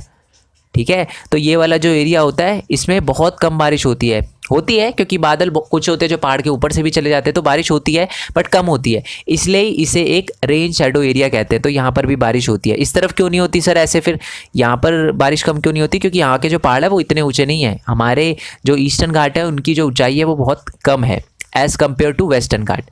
ठीक है जी, ओके। नेक्स्ट पॉइंट ये लिखा हुआ है कि मैंने आपको बताया था कि बारिश जो है वो मध्य प्रदेश वाले एरिया में थोड़ी सी कम होती है, बट उस दूसरी ही तरफ हमारा जो नॉर्थ ईस्टर्न पार्ट है ना इंडिया का, कौन सा, ये वाला, ठीक है, यहाँ पर बहुत ज़्यादा बारिश होती है। और मैं बता दूँ कि वर्ल्ड में जो एवरेजली सबसे ज़्यादा बारिश होती है वो मौसम राम, ये हमारा ये खासी हिल्स के पास पड़ता है, ये मिज़ोरम के अंदर है। ठीक है, यहाँ पर एवरेजली सबसे ज़्यादा बारिश होती है, और जो बारिश होती है ना वो डिक्रीज़ होती है ईस्ट टू वेस्ट, यानी गंगा ये प्लेन दिख रहा है आपको, यहाँ पर बारिश ज़्यादा होती है, फिर ऐसे ऐसे यहाँ से चलते चलते चलते यहाँ पर कम कम होने लगती है। ठीक है, यहाँ बारिश ज़्यादा होती है, यहाँ उससे कम, यहाँ उससे कम, यहाँ उससे कम, फिर ऐसे ऐसे बारिश चलती रहती है, और फिर राजस्थान में सबसे कम। ओके जी, आई होप ये आपको समझ आ गया। और मैं आपको बता ही चुका हूँ कि राजस्थान में और गुजरात में बहुत कम बारिश होती है। अब एक पॉइंट और है जो कि है ब्रेक इन रेनफॉल्स। अब इसका क्या मतलब होता है, देखो, क्या ऐसा होता है कि मानसून का सीज़न स्टार्ट होने के बाद एकदम से 2 महीने तक लगातार बारिश होती है, क्या ऐसा होता है? बिल्कुल भी नहीं। मानसून में ब्रेक्स होते हैं, यानी 2 दिन तक बारिश हुई फिर रुकी, फिर 2 दिन बाद बारिश तो रुकी। तो जब बारिश वाला सीज़न चल रहा होता है, मतलब जिस दिन बारिश आती है तो उसको हम वेट स्पेल कहते हैं, और जब ड्राई वाला आता है टाइम तो उसको हम ड्राई स्पेल कहते हैं। अब ये आता क्यों है, क्वेश्चन तो यही है, ये आता क्यों है? बड़ा सिंपल है, ये आता है ट्रफ के कारण। कहाँ लिखा हुआ है, यहीं पर लिखा होगा, ट्रफ के कारण आता है। ठीक है, अब ये लिखो, ये लिखा मॉनसून ट्रफ। अब ये मॉनसून ट्रफ का क्या मतलब होता है, ये सिंपल से एक इमेजिनरी लाइन है, ये समझो। जहाँ ये ट्रफ आता है ना वहाँ पर विंड अट्रैक्ट होती है। देखो, अगर ट्रफ यहाँ बनता है तो सारी विंड यहाँ पर आके अट्रैक्ट होगी, अगर ट्रफ यहाँ बनता है तो नीचे से हवाएं जो है वो यहाँ अट्रैक्ट होगी, अगर हिमालय पे बनता है तो हिमालय पे अट्रैक्ट होगी। सिंपल सीधी बात। अगर ट्रफ हिमालय पे बनता है, यहाँ पर बनता है, तो इसका मतलब सारी की सारी जो हवाएं हैं बारिश वाली, ये यहाँ पर आएगी और यहाँ बारिश होगी। अगर हमारे नदन पार्ट पे बनता है तो यहाँ पर बारिश होगी, अगर यहाँ पर बनता है तो यहाँ बारिश होगी। तो यानी कि ये जो मानसून है वो फिक्स नहीं है, ट्रफ के अकॉर्डिंग चलता है। ठीक है, जहाँ ट्रफ होगा वहीं पर बारिश होगी, और इसी वजह से जो हमारा मानसून है, जो हमारे बारिश का पैटर्न है वो फिक्स नहीं है। ऐसा नहीं है कि एक बार बारिश जितना सेंटीमीटर पिछले साल आई है उतने सेंटीमीटर ही इस साल आएगी। आपने ये बात सुनी होगी कि हमारे फार्मर को नुकसान हो गया, यहाँ बारिश नहीं हो रही, यहाँ पर बहुत ज़्यादा बारिश हो गई, बाढ़ आ गई, अंदाज़ा नहीं था। तो ये इसीलिए होता है, ट्रफ के कारण होता है। ठीक है, ड्राई स्पेल और ये जो हमारा वेट स्पेल होता है इसकी वजह से होता है, और कभी कभार इससे बहुत ज़्यादा डैमेज भी होता है हमारे फार्मर को। ओके, क्योंकि उनको लगता है कि जी बारिश होगी इस साल और बारिश नहीं होती, फिर दिक्कत। कभी कभी लगता है कि बारिश जो है वो होगी, बट इतनी ज़्यादा हो जाती है कि फार्मर की क्रॉप ख़राब हो जाती है ना, और फ्लड वगैरह आ जाती है। तो इसीलिए दे रखा है कि मॉनसून जो है वो अनसर्टेन है या सर्टेनिटी से भरा हुआ है, ठीक है। कुछ कंफर्म नहीं है, ना फ्रीक्वेंसी, ना ड्यूरेशन, ना इंटेंसिटी, कुछ भी, ठीक है जी। आई होप ये आपको समझ आ गया एडवांसिंग मॉनसून के बारे में। अब हम पढ़ेंगे रिट्रीटिंग मॉनसून। इसके बारे में भी हम देख चुके थे, हमने विड्रॉल ऑफ मॉनसून पढ़ा था। तो यही लिखा हुआ है कि अक्टूबर नवंबर में क्या होता है, जो हमारे लैंड वाले एरिया पे अब क्या है कि ठंड आने लग गई। तो जब ठंड आ जाती है तो आपको पता है क्या होता है, जब ठंड आ जाती है तो हमारे इस तरफ, क्योंकि ये पिक्चर मॉनसून की है तो इसको इग्नोर करना, जब ठंड आ जाती है तो हमारे लैंड पे क्या बन जाता है, हाई प्रेशर, और हमारे पानी पे बन जाता है लो प्रेशर। यहाँ पर क्या बन जाता है, हाई प्रेशर, यहाँ क्या बन जाता है, लो प्रेशर। तो ये चेंज हो जाता है, ठीक है। ये सिस्टम धीरे धीरे चेंज होने लगता है और इसी की वजह से फिर ठंड आने लगती है। ओके, इंडिया में फिर विंटर आने लगता है। Okay, while the temperature are high, days का टेम्परेचर, जो दिनों का टेम्परेचर है वो बढ़ता रहता है, मतलब धूप भी अच्छी खासी आती है सुबह के टाइम पे, और नाइट का टेम्परेचर वो होता है कूल होने लगता है, यानी ठंडा होने लगता है बहुत ज़्यादा, ठीक है। लैंड जो है वो थोड़ा थोड़ा मॉइस्ट रहता है, आपको पता ही है, थोड़ा ओस जैसा मॉइस्ट रहता है, आप कह सकते हो इसको, ठीक है। और ह्यूमिडिटी रहती है टेम्परेचर में, और ये सारी की सारी चीज़ें होती है। और मैं आपको बता दूं, अक्टूबर में बहुत ज़्यादा, दिन के टाइम में बहुत ही ज़्यादा गर्मी होती है, इसी चीज़ को कहते हैं अक्टूबर हीट, ठीक है। While day temperature is high, जो सुबह का टेम्परेचर होता है वो बहुत ज़्यादा गर्म होता है, जो नाइट का टेम्परेचर होता है वो बहुत ज़्यादा ठंडा होता है। लैंड जो होता है वो अभी भी थोड़ा मॉइस्ट होता है, यानी गीला होता है, नमी होती है उसमें, owing the condition of high temperature and humidity. But जो टेम्परेचर होता है वो हाई होता है और ह्यूमिडिटी होती है। The weather become rather oppressive during the days, मतलब दिन के टाइम में बहुत ही ज़्यादा गर्म होने लगता है, और इसी को कहते हैं अक्टूबर हीट। मार्क कर लेना, इंपॉर्टेंट क्वेश्चन है, 1 मार्क्स में आएगा ज़रूर, ठीक है जी। आई होप ये आपको क्लियर हो गया हो। और मैं ये पॉइंट तो आपको बता ही चुका हूँ, अक्टूबर की स्टार्टिंग में विड्रॉ होना स्टार्ट हो जाता है, जो हवाएं हैं, ऑब्वियस सी बात है। अब अगर यहाँ पर लो प्रेशर बन रहा है और यहाँ हाई, मतलब हमारे ठंड के टाइम में क्या होता है, यहाँ पर बनने लगता है हाई प्रेशर, यहाँ लो प्रेशर बनना लगता है, तो high pressure to low pressure, तो ये हवाएं नीचे की तरफ जाना स्टार्ट हो जाती है ना। तो ऐसे ही जो मानसून की हवाएं जो बारिश लेकर आई होती है वो नीचे की तरफ जाना स्टार्ट हो जाती है, यही बता रखा है।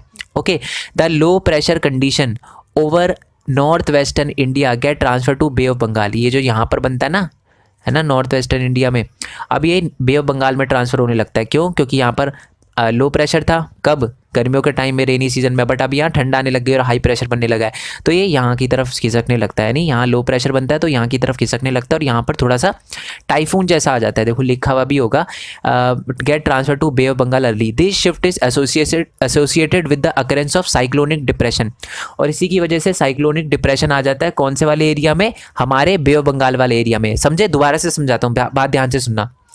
अब ये गर्मियों का टाइम है, इसलिए यहाँ पर लो प्रेशर है, देखो यहाँ लिखा है ना समर, तो यहाँ पर लो प्रेशर है और यहाँ पर हाई प्रेशर है। बट जब धीरे धीरे ठंडा आने लगती है तो ये लो प्रेशर वाला एरिया जो है वो नीचे यहाँ बनने लगता है पानी के एरिया में, और ये जो हाई प्रेशर का एरिया वो यहाँ बनने लगता है। तो इसका सबसे ज़्यादा असर यहाँ बे ऑफ बंगाल में पड़ता है, और बे ऑफ बंगाल में क्या होता है, साइक्लोनिक डिप्रेशन आता है, यानी साइक्लोन वगैरह आ जाते हैं, ठंडा स्टॉर्म होता है ना पानी के अंदर, वो वाला आना स्टार्ट हो जाता है, जिससे बहुत ज़्यादा वाइड स्प्रेड रेन और बहुत ही ज़्यादा अफरा तफरी मच जाती है हमारे ईस्टर्न कोस्ट प्लेन पे। यानी अब ये ईस्टर्न कोस्टल प्लेन क्या है, कहाँ है बे ऑफ बंगाल, ये रहा, तो ये वाला जो एरिया यहाँ पर बहुत ज़्यादा अफरा तफरी मच जाती है, ठीक है जी। और यही अपना गोदावरी, कृष्णा, कावेरी, ये जो भी डेल्टाज हैं यहाँ पर बहुत ज़्यादा असर पड़ता है, बहुत ज़्यादा डैमेज होता है प्रॉपर्टी का, और ये आपको पता ही है थिकली पॉपुलेटेड है, यहाँ पर ज़्यादातर लोग भी रहते हैं, तो उनको भी बहुत ज़्यादा असर पड़ता है। ओके जी, आई होप आपको ये रिट्रीटिंग या पोस्ट मानसून अच्छे से समझ आ चुका हो। इसको ट्रांजिशन मानसून भी कहते हैं या ट्रांजिशन सीजन भी कहते हैं, ठीक है जी। अब हम पढ़ेंगे next topic, that is distribution of rainfall, ठीक है।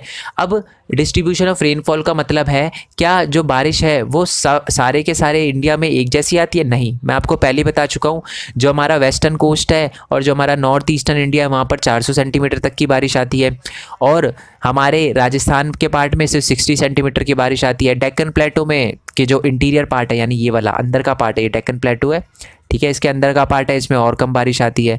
ओके, और अगर मैं बात करूं हमारे हिमालयन रीजन में, तो यहाँ पर तो क्या होती है, बर्फ़ पड़ती है, और साथ ही में जो owing to the nature of the monsoon the annual rainfall is highly variable from year to year. और इसका मतलब यह है कि जो बारिश है वो कंफर्म नहीं है कि हर साल इतनी ही होगी, कांस्टेंट नहीं है, वेरिएबल है, चेंज होती रहती है बारिश हर साल। अभी मैंने बोला कि 60 सेंटीमीटर है राजस्थान में, ये कभी किसी साल चेंज भी हो सकती है, ऐसा नहीं, कभी तो बहुत ही ज़्यादा, मैंने सुना है कि बाढ़ भी आई है राजस्थान में, तो ऐसा भी हो सकता है, ठीक है, हो सकता है। बट क्यों? क्योंकि ये वेरिएबल है, कांस्टेंट नहीं है, कंफर्म नहीं है कि हर साल इतनी बारिश आएगी। ओके जी, ओके, आई होप ये आपको समझ आ गया हो। नेक्स्ट टॉपिक है आपका monsoon as a unifying bond. हमें जोड़ के रखता है, हर चीज़ जो मॉनसून है वो बिल्कुल हमें समेट के रखती है, ठीक है क्या? और हर चीज़ का अपना अपना रोल है, ठीक है। जैसे कि हिमालय का भी अपना रोल है। मैं आपको समझाता हूँ हिमालय का अपना रोल कैसे है। आपको बड़ा है ना अचंभव होगा। ये जो हिमालयन माउंटेन है ये एक्चुअल में हमें ठंड से बचाते हैं। ये बात आपको समझ नहीं आई है, बट मैं बताता हूँ। हमारे ना यहाँ पर तिब्बत के प्लेटो में ना बहुत ज़्यादा ठंडी हवाएं आती है, ठीक है, होती है या आती है, और ये हमारे इंडिया में आने की कोशिश करती है, बट ये इंडिया के अंदर आ नहीं पाती क्योंकि हमारे यहाँ पर हिमालय के माउंटेन है, तो टकरा के वापस पीछे की तरफ चली जाती है। बड़ी बड़ी अजीब सी बात लग रही होगी आपको कि हमारे जो ठंडे ठंडे पहाड़ है, हिमालय पहाड़ है, ये एक्चुअल में हमें ठंड से भी बचाते हैं। अगर ऐसा नहीं होता तो दिल्ली में बर्फ़ पड़ने लगती, अगर हिमालयन माउंटेन ना होते तो, ठीक है। तो यही पहला पॉइंट लिखा है कि Himalayas protect the sub continent from extremely cold wind from the central Asia. बहुत ज़्यादा ठंडी जो हवाएं आती है हमारे सेंट्रल एशिया से, उससे बचाता है। कौन? हमें, हमारे हिमालयस। सेकंड है पेनिनसुला प्लेटो की बात करें।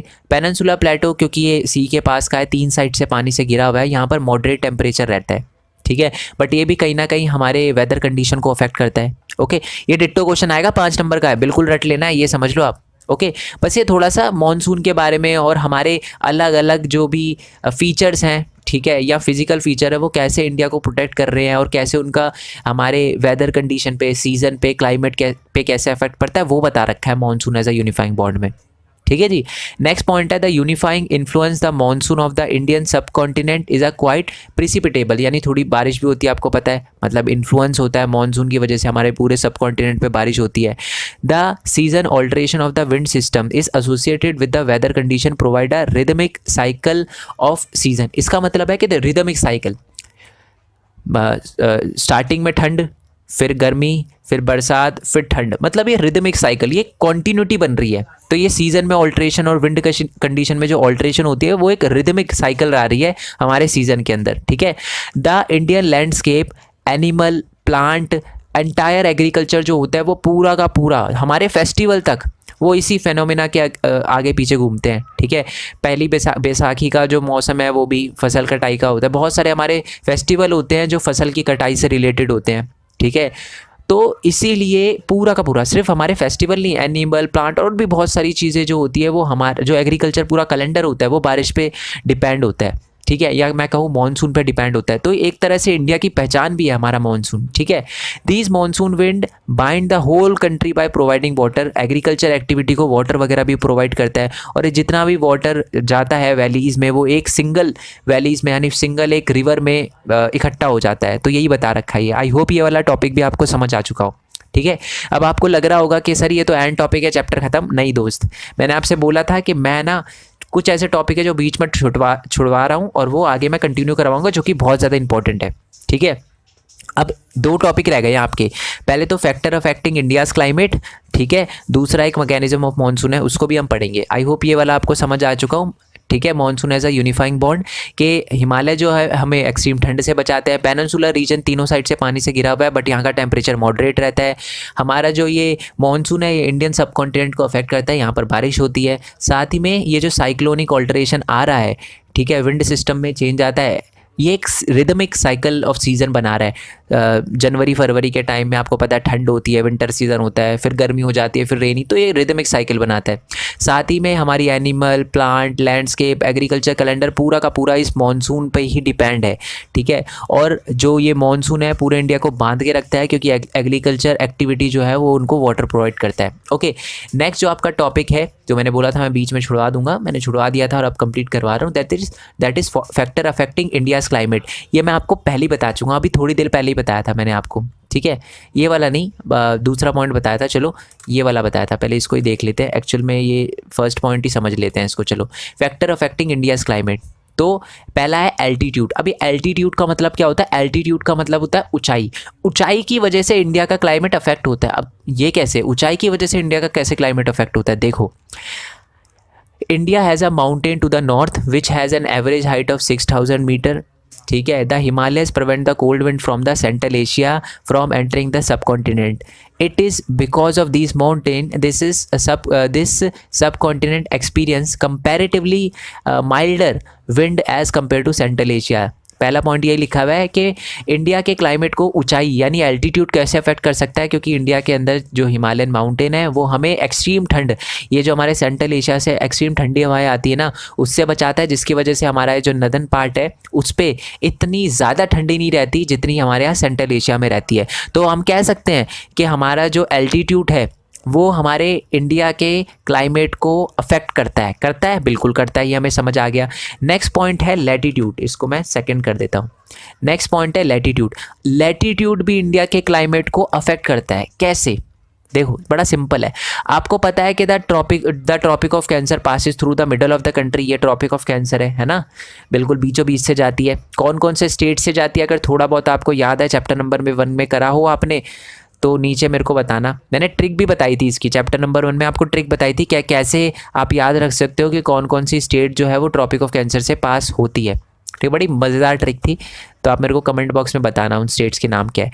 Half of the countries lying of the Tropic of Cancer below, मतलब बता चुका हूँ मैं। हाफ ऑफ द कंट्री क्या होती है कि ऊपर वाले एरिया में, और मतलब जो ट्रॉपिक ऑफ कैंसर के ऊपर वाला जो एरिया उसको सब ट्रॉपिकल रीजन कहते हैं, और जो नीचे वाला एरिया वो ट्रॉपिकल रीजन कहते हैं। और दोनों में क्या होता है कि अलग अलग, आपको पता है, मैंने आपको बताया दिल्ली में एक्सट्रीम ठंड होती है, गर्मी भी होती है, बट हमें मुंबई में कुछ अलग देखने के लिए मिलता है, ना ज़्यादा ठंडी ना ज़्यादा गर्मी।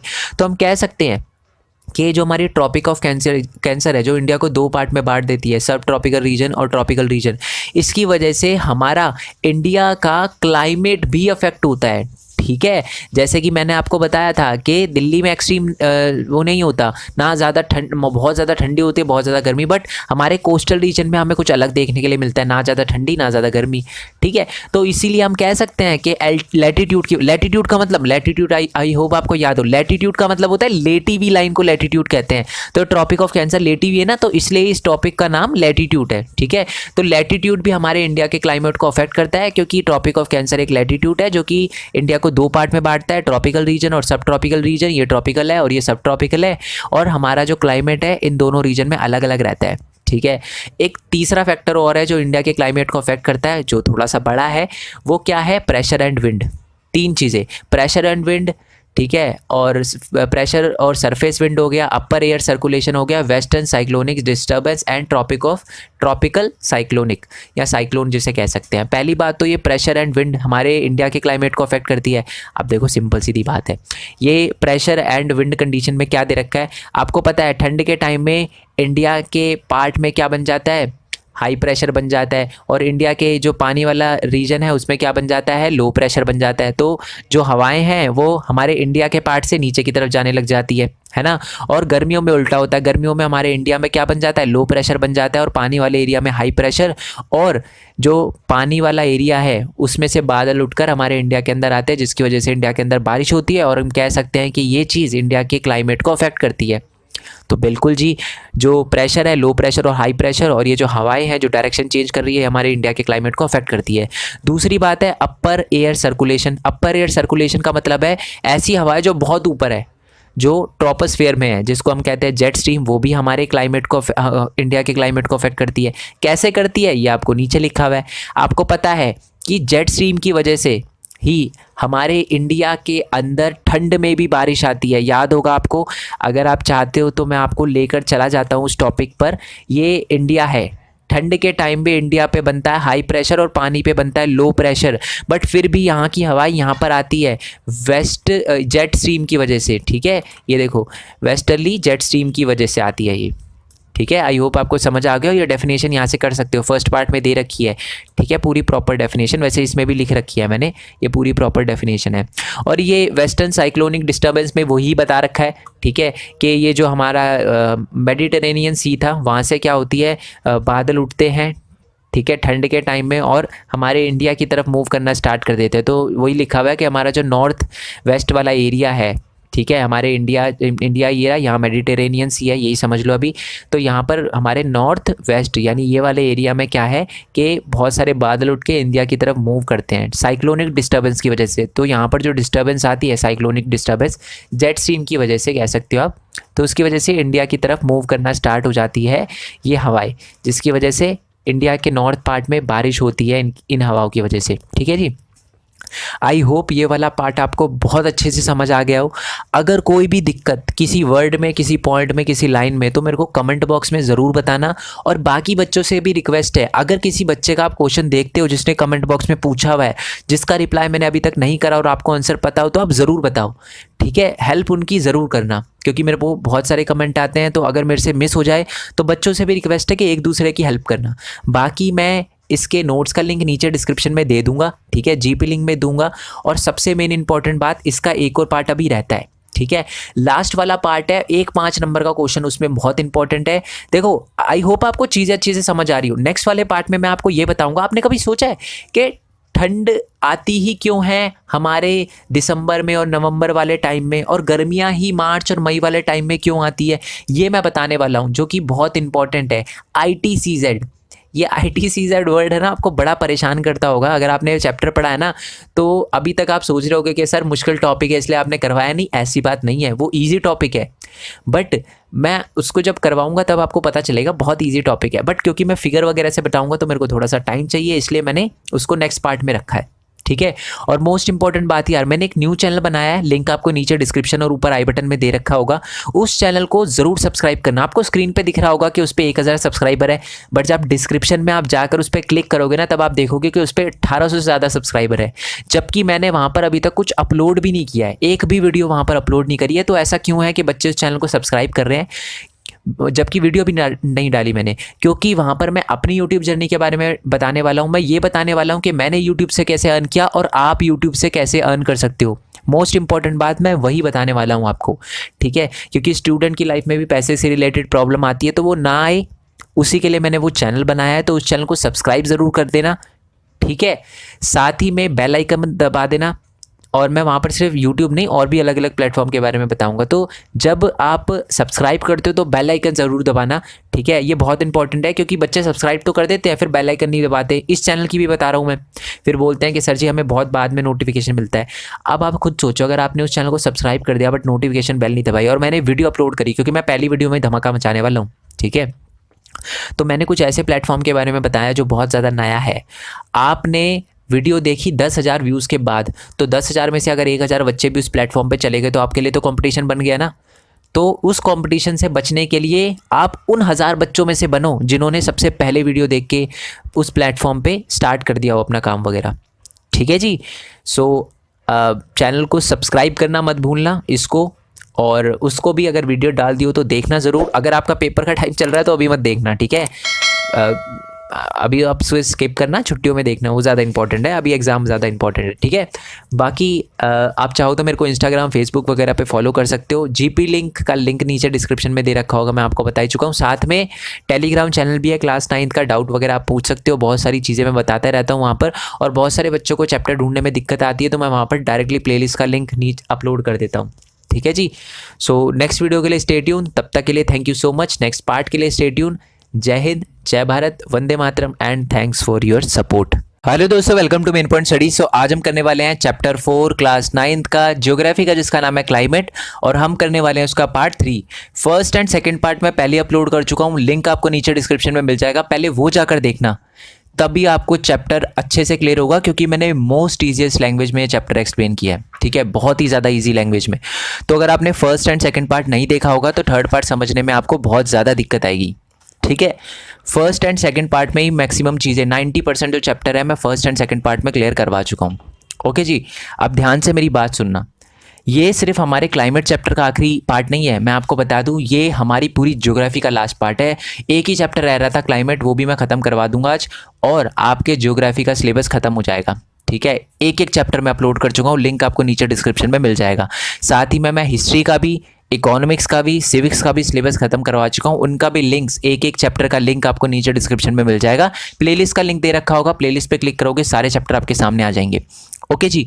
और साथ ही में मैं इन चारों बुकों के जो मोस्ट इंपॉर्टेंट क्वेश्चन है उसकी भी एक वीडियो बना चुका हूँ, जैसे कि हिस्ट्री की अलग, इकोनॉमिक्स की अलग, सिविक्स की अलग और जियो की अलग। देखो ध्यान से मेरी बात सुनना, अगर 2-3 दिन बाद आपका एग्ज़ाम है या 1 महीने बाद है और आपको कुछ भी नहीं पता, कुछ भी नहीं आता आपको, तो सबसे पहले तो वो वीडियो देखो। मैं ये नहीं कह रहा कि उस वीडियो में सिर्फ 5-6 क्वेश्चन होंगे, हैं उसमें 20-30 क्वेश्चन है और वो अच्छे से करने ही हैं आपको, ठीक है, आराम से आप 70 अबव ले आओगे। और अगर आपको यकीन नहीं होता तो आप उन वीडियो के कमेंट बॉक्स में जाना और वहाँ पर देखना बच्चों ने क्या क्या कमेंट किया है, क्योंकि बहुत सारे बच्चे जिन्होंने एग्जाम दे दिए थे उन्होंने आकर कमेंट किया कि सर हमारे इतने क्वेश्चन आए थे, एक एक मार्क्स के नहीं आए थे, जो कि बहुत सारे बच्चों ने कमेंट भी किया होगा और मैं उसकी गारंटी भी नहीं लेता। ठीक है, एक एक मार्क्स की अगर आपको गारंटी चाहिए तो एक एक मार्क्स के लिए आपको मैं हर चैप्टर के एमसीक्यू अपलोड करूंगा चैप्टर वाइज, वो वीडियो आपको जाकर देखनी पड़ेगी, तभी आपके एमसीक्यू जो है 1 1 मार्क्स के क्वेश्चन क्लियर हो पाएंगे। बट जो बड़े क्वेश्चन है, जो 3 मार्क्स के, 4 मार्क्स के, 5 मार्क्स के, वो सारे के सारे डिट्टो आए थे। आपको कमेंट बॉक्स में पता चल ही जाएगा बच्चों ने क्या कमेंट किया था। ठीक है जी, तो वो वीडियोस जाकर देखना, हिस्ट्री में भी, सिविक्स के भी, इकोनॉमिक्स की, जियो की, सबकी अपलोड कर चुका हूँ। ओके, सो लास्ट पार्ट में आपको याद होगा हमने पढ़ा था factor affecting India's climate. India के क्लाइमेट को अफेक्ट करने वाले कौन कौन से फैक्टर हैं? लैटिट्यूड, ऑल्टीट्यूड और साथ ही में हमने पढ़ा था प्रेशर एंड विंड। ये 3 चीज़ें देखी थी जो इंडिया के क्लाइमेट को अफेक्ट करती हैं। ठीक है, याद होगा आपको। आज मैं आपको बताऊंगा कि मैकेनिज्म ऑफ मॉनसून क्या है, या factor that affects mechanism of Indian monsoon. Indian monsoon को अफेक्ट करने वाले कौन कौन से फैक्टर हैं उसके बारे में हम इसमें पढ़ेंगे। ठीक है, बड़ा ईजी है ये। ओके, तो पहला पॉइंट ये है कि the differential heating and cooling system of land and water, ये हमारे इंडिया के मॉनसून को बहुत ज़्यादा अफेक्ट करता है। कैसे? देखो, आपको पता है गर्मियों के टाइम में क्या होता है, हमारा लैंड बहुत ज़्यादा गर्म हो जाता है। गर्म हो जाता है तो इसकी हवा ऊपर की तरफ चली जाती है, नीचे की तरफ खाली स्पेस बच जाता है जिसको हम कहते हैं लो प्रेशर। ठीक है, और उस टाइम हमारे पानी पे होता है हाई प्रेशर, और विंड का एक सिंपल सा रूल होता है कि वो high pressure to low pressure जाती है नहीं जाती? मान लो अज्यूम करो कि अगर हमारे इंडिया पे लो प्रेशर ना बनता, यहीं पर बन जाता, मान लो इस तरफ वाले पानी पे लो प्रेशर बन जाता, तो क्या कभी इंडिया के अंदर बारिश आ पाती? क्या कभी इंडिया के अंदर मॉनसून आ पाता? नहीं आ पाता। तो ये differential heating and cooling system India के मॉनसून को डायरेक्टली अफेक्ट करता है ना। तो पहला पॉइंट तो आपको क्लियर हो गया होगा, ये वही लिखा है कि ये जो differential heating and cooling system of land and water है ना, इसकी वजह से क्या होता है, गर्मियों में लो प्रेशर क्रिएट हो जाता है इंडिया पे। ठीक है, इंडिया के लैंड मास पे, और सी पे क्या होता है, हाई प्रेशर होता है, कंपैरेटिवली हाई प्रेशर होता है, जिसकी वजह से इंडिया के अंदर बारिश आती है। ठीक है, ये तो हो गया पहली चीज़ जो मैकेनिज्म ऑफ इंडियन मॉनसून है। दूसरी चीज़ है ITCZ। ठीक है, the shift of position of inter tropical convergence zone. ठीक है, ये ऐसा टॉपिक है जो बच्चों को बहुत ज़्यादा परेशान करता है। मतलब जब मैंने एक बार पहले भी मैंने वीडियो बनाई थी इसकी, तो बच्चे मेरे से बार बार मतलब मैसेज करके पूछते हैं कि सर ये ITCZ क्या है। देखो दोबारा से बताता हूँ, बहुत ईजी है, बहुत ईजी, ध्यान से सुनना मेरी बात। ये ITCZ क्या है? ITCZ वो एरिया है जहाँ पर डायरेक्टली सूरज की रोशनी पड़ती है, बस ये बात याद रखना आप। ITCZ वो एरिया है जहाँ पर डायरेक्टली सूरज की रोशनी पड़ती है, डायरेक्टली। अब ध्यान से मेरी बात सुनो, जहाँ पर डायरेक्टली सूरज की रोशनी पड़ेगी वो एरिया गर्म होगा नहीं होगा? होगा। वहां पर लो प्रेशर क्रिएट होगा नहीं होगा? होगा। बस इतनी बात याद रखो अब अभी के लिए। ओके, अच्छा, अब आपको एक बात पता होगी कि हमारी अर्थ जो है वो घूमती है, अपने एक्सिस पे घूमती है, सीधी नहीं घूमती, ये बात आपको पता होगी। ठीक है, हमारा जो अर्थ है वो अपने एक्सिस पे घूमता है, थोड़ा सा टेढ़ा दिख रहा होगा, टिल्ट दिख रहा होगा आपको, है ना। तो हमारा अर्थ अपने एक्सिस पे घूमता है, साथ ही में जो हमारा अर्थ है वो सूरज के भी चक्कर लगाता है, मतलब खुद भी घूमता है और कुछ अब खुद घूमते घूमते सूरज के चक्कर भी लगाता रहता है ना। ये बात आपको पता है, चलो ये बात मेरे को बताने की जरूरत नहीं है, साइंस में आपने पढ़ा होगा। ओके, अब साल में ऑलमोस्ट 4-5 महीने में 2 बार, जैसे कि मैं समझाता हूँ आपको, मार्च, अप्रैल, मई, जून, इस टाइम पे जो हमारी सूरज की रोशनी होती है ना वो कहाँ पड़ती है वो मैं आपको बताता हूँ। ध्यान से देखो, मैं अभी बात करता हूँ मार्च, अप्रैल, मई, जून की। ठीक है, वैसे तो मैक्सिमम टाइम जो हमारा ITCZ है, यानी जहां पर सूरज की रोशनी डायरेक्ट पड़ती है, वो यही वाला एरिया होता है, ये वाला इक्वेटर वाला एरिया।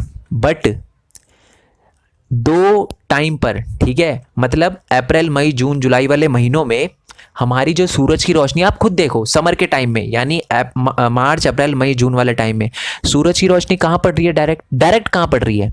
डायरेक्ट आप देखोगे इस वाले एरिया में पड़ रही है, नहीं पड़ रही? इस वाले एरिया में इंडिया आ नहीं रहा, बिल्कुल इस वाले एरिया में इंडिया आ रहा है। तो यहाँ पर क्या बनेगा? जब सूरज की रोशनी डायरेक्टली पड़ती है तो एरिया गर्म होगा तो यहाँ पर हवाएं ऊपर की तरफ जाएगी, नीचे बन जाएगा खाली एरिया जिसको हम कहेंगे लो प्रेशर। तो ITCZ यहां पर बनता है मार्च, अप्रैल, मई, जून के टाइम में। ठीक है, और हमारे नीचे वाले एरिया है, यानी जो ओशन है, अब आप खुद सोचो, यहां पर ओशन है, ठीक है। और ये बहुत दूर है सन रेस से, मतलब डायरेक्टली नहीं पड़ रही, यहाँ डायरेक्टली पड़ रही है बट यहाँ डायरेक्टली नहीं पड़ रही सन की रेस, और ये नीचे थोड़ा सा ओशन के पास भी है, ठीक है।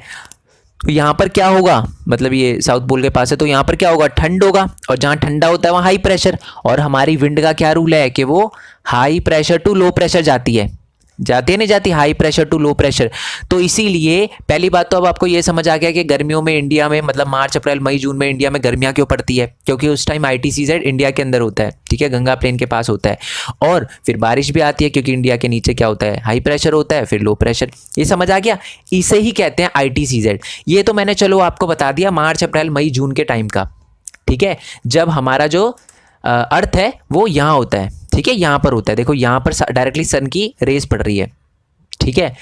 अब मैं बात करता हूं आपके विंटर्स की, यानी नवंबर, दिसंबर, जनवरी और फरवरी की। ध्यान से सुनना, विंटर के टाइम में यानी नवंबर, दिसंबर, जनवरी, फरवरी में हमारी सन की रेस, ये है ना, सूरज घूम के, मतलब ये हमारा यहाँ था, ये घूम के यहाँ पर आ गया, ठीक है, समझ जाना आप, ठीक है। मैं उस तरफ बना देता इमेज, आप बोलोगे कि सर इस तरफ से कहाँ से आएगी, फिर यहाँ पर आएगी, तो समझ जाना आप, ठीक है। अब सूरज की रोशनी डायरेक्टली कहाँ पड़ रही है, आप खुद देखो, डायरेक्टली सूरज की रोशनी कहाँ पड़ रही है, इक्वेटर के नीचे पड़ रही है ना, यहाँ पर पड़ रही है, पानी के पास। तो जहाँ पर सूरज की रोशनी डायरेक्टली पड़ती है वहाँ क्या बनेगा, वहाँ पर बनेगा, क्योंकि वहाँ पर डायरेक्टली सूरज की रोशनी जाएगी तो एरिया हो जाएगा गर्म, गर्म हो जाएगा तो हवाएं ऊपर की तरफ जाएगी और नीचे की तरफ बन जाएगा लो प्रेशर, ठीक है। और उस टाइम हमारे इंडिया, क्योंकि इंडिया बड़ा दूर है इस टाइम, सन की रेस डायरेक्टली नहीं पड़ रही, तो यहाँ पर क्या होगी, थोड़ी ठंड होगी, ठीक है, और यहाँ पर हाई प्रेशर होगा, तो क्योंकि जहाँ ठंडा होता है वहाँ हाई प्रेशर, तो क्या होता है विंड का रूल, वो high pressure to low pressure जाती है, तो ये high pressure to low pressure नीचे की तरफ जाएगी, इसलिए ठंड में आपको पता है बारिश नहीं होती है ना। क्यों नहीं होती ठंड में बारिश, यानी नवंबर, दिसंबर, जनवरी, फरवरी में कम होती है बारिश, और वो भी सिर्फ इसके कारण होती है, मेडिटेरेनियन सी से आती है हवाएं, पता ही है, जेट स्ट्रीम लेकर आती है आपको, ठीक है, ये चीज़ आप कोरिलेट करना है, ठीक है, हाँ जी। तो ये सारी की सारी हवाएं नीचे की तरफ जाती है, इसी की वजह से ठंड में इंडिया के अंदर बारिश नहीं आती, थोड़ी सी आती है मेडिटेरेनियन सी के कारण, वो भी जेट स्ट्रीम लेकर आती है। और आपको ये भी पता चल चुका है कि नवंबर, दिसंबर, जनवरी, फरवरी में ही ठंड का मौसम क्यों आता है इंडिया के अंदर, वो ITCZ की वजह से आता है, ठीक है। जब ITCZ जो है वो यहाँ पर बनता है, इंडिया पे बनता है, तो उस टाइम समर होता है, जब इंडिया के नीचे इंडियन ओशन में बनता है तो उस टाइम विंटर होता है, सिंपल है ना। अब देखो यही चीज़ लिखी हुई है कि the shift of the position of the intertropical convergence zone in summer, गर्मियों के टाइम में, ओवर द गंगा प्लेन, मतलब नॉर्मली जो हमारा इक्वेटर, मतलब नॉर्मली जो हमारा ITCZ होता है, मैं आपको बता ही चुका, वो यहाँ बनता है, मेजरली इक्वेटर के पास बनता है।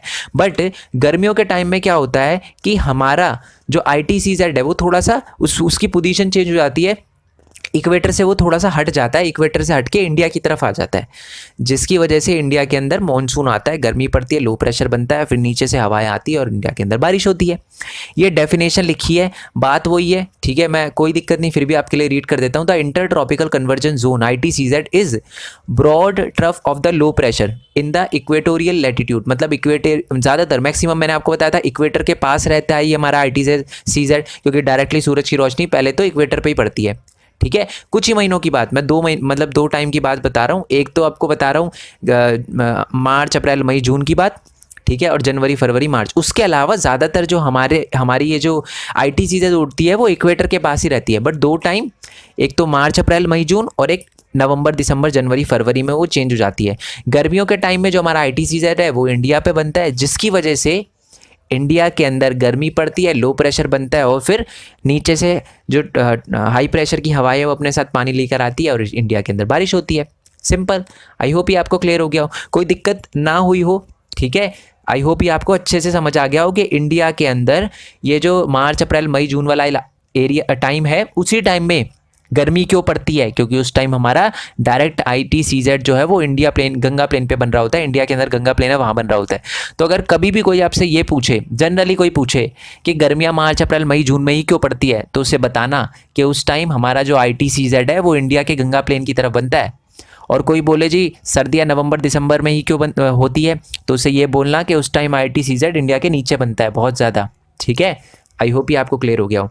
तो ये दूसरा फैक्टर था जो इंडिया के मॉनसून को अफेक्ट करता है। तीसरा है the presence of the high pressure area of east of the Madagascar approximately 20 degree over the Indian ocean, the intensity and the position of the high pressure area affect the Indian monsoon. मतलब simple सीधी बात है, हमें क्या समझ आया कि एक Madagascar है। अब मैं मेडागास्कर बताऊंगा, एक आइलैंड है, ठीक है। मेडागास्कर एक आइलैंड है जहाँ पर हाई प्रेशर बनता है और वो इंडिया के मानसून को अफेक्ट करता है। कैसे करता है मैं आपको बताता हूँ। मेडागास्कर है कहाँ पर, ये समर की बात है, गर्मियों की बात है। देखो गर्मियों की बात है, कैसे पता चल रहा है आपको, क्योंकि हमारा जो सनरेज है ITCZ है वो इंडिया पे बन रहा है, ठीक है। ये हमें समझ आ गया। ये रहा, ये क्या है, ये मेडागास्कर। तो अब आपको क्या समझ आ रहा है, मेडागास्कर पे डायरेक्टली क्या सनरेज पड़ रही है? नहीं, डायरेक्टली नहीं पड़ रही, दूर है थोड़ा। तो यहाँ पर क्या होगा, हाई प्रेशर होगा, नहीं होगा? और साथ ही में हमारे पानी के अंदर भी हाई प्रेशर होगा। तो आपको याद होगा हवाएं जो वो ऐसे जाती है, कोरियोलिस फोर्स की वजह से ऐसे ऐसे जाती है ना। तो अब हमारी ये जो मेडागास्कर की हवाएं हैं, यहाँ पर पानी, यहाँ पर लो प्रेशर होगा इंडिया पे, और मेडागास्कर पे क्या होगा, हाई प्रेशर होगा। तो ये जो हाई प्रेशर है हमारे इंडिया का, मतलब इंडिया के नीचे जो ओशन है उसका, वो ऐसे कन्वर्ज होके जाता है, और मेडागास्कर पे भी हाई प्रेशर। तो Madagascar, east of the Madagascar, ये वाला एरिया ईस्ट, ये ईस्ट वाली डायरेक्शन है, ये वेस्ट वाली डायरेक्शन है। तो ईस्ट वाले एरिया में बहुत, वहाँ भी हाई प्रेशर होगा, इंडियन ओशन में भी हाई प्रेशर है। तो जब ये हवाएं यहाँ से जाती है तो ये ईस्ट मेडागास्कर की हाई प्रेशर की विंड से मिल जाती है और वेरी हाई प्रेशर बना देती है, ठीक है। ये हाई प्रेशर प्लस ये हाई प्रेशर दोनों मिल गया वेरी हाई प्रेशर।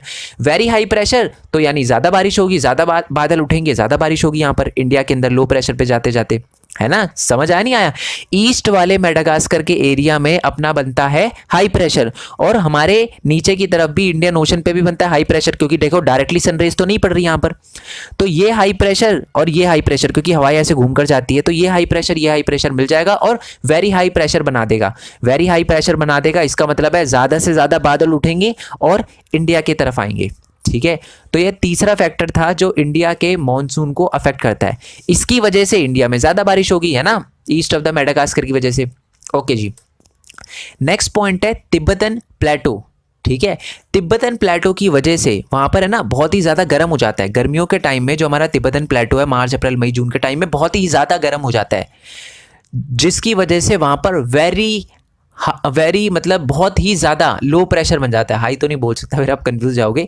बहुत ही ज़्यादा लो प्रेशर बन जाता है, ठीक है, बहुत ही ज़्यादा लो प्रेशर बन जाता है। पहली बात तो ये आपको पता है प्लेटो का मतलब क्या होता है, तिब्बतन प्लेटो का मतलब क्या होता है। देखो तिब्बतन प्लेटो की जो हाइट है ना, ऑलमोस्ट ये प्लेटो होता है, ठीक है, जिस पे बर्फ़ नहीं होती, और जो पहाड़ होता है जिसकी चोटी होती है, पीक होती है, बट प्लेटो की पीक नहीं होती। आप देखो दोनों की हाइट सेम ही है, ध्यान से सुनना। यहाँ पर बन रहा है गर्मियों के टाइम में बहुत ही ज़्यादा very very very very low pressure, ठीक है, बहुत ही ज़्यादा लो प्रेशर बन रहा है यहाँ पर। और यहाँ पानी पे क्या होता है, हाई प्रेशर। तो डायरेक्टली हवाएं बहुत तेज़ी से इसकी तरफ आती है, ठीक है। वैसे तो यहाँ इंडिया पर तो लो प्रेशर होता है, बट यहाँ पर बहुत ही ज़्यादा तेज लो प्रेशर होता है, जिसकी वजह से हमारी सारी की सारी जो हवाएं है वो बहुत तेज़ी से, पहले धीरे धीरे आती है, बट अब फिर क्योंकि यहाँ पर बहुत ज़्यादा गर्म हो जाता है तो तेज़ी से लो प्रेशर की तरफ बढ़ती है। और यहाँ पर बढ़ने के बीच में आपको पता है इंडिया पड़ता है, ठीक है। तो फिर बारिश तो होनी है इंडिया के अंदर। तो इस तिब्बत के बहुत ज़्यादा गर्म होने की वजह से भी इंडिया के अंदर बहुत तेज़ बारिश आती है, ठीक है जी। तो ये चौथा फैक्टर था जो इंडियन मॉनसून को अफेक्ट करता है, ठीक है, इसकी वजह से भी बारिश तेज़ आती है। नेक्स्ट है आपका कि जेट स्ट्रीम। जेट स्ट्रीम भी आपको पता है क्या अफेक्ट करता है इंडिया के मॉनसून को। जेट स्ट्रीम की वजह से क्या होता है कि इंडिया के अंदर ठंड में बारिश होती है। ये आपको पता है कि क्या होता है कि जो हमारी जेट स्ट्रीम है वो नॉर्थ ऑफ द हिमालय जाती है ठंड के टाइम में, ठीक है। ठंड के टाइम में नॉर्थ ऑफ द हिमालय से होती हुई जाती है, सॉरी ठंड के टाइम में जो हमारी जेट स्ट्रीम होती है, याद होगा मैंने आपको बताया था ठंड के टाइम में बारिश जो होती है वो मेडिटेरेनियन सी से होती है।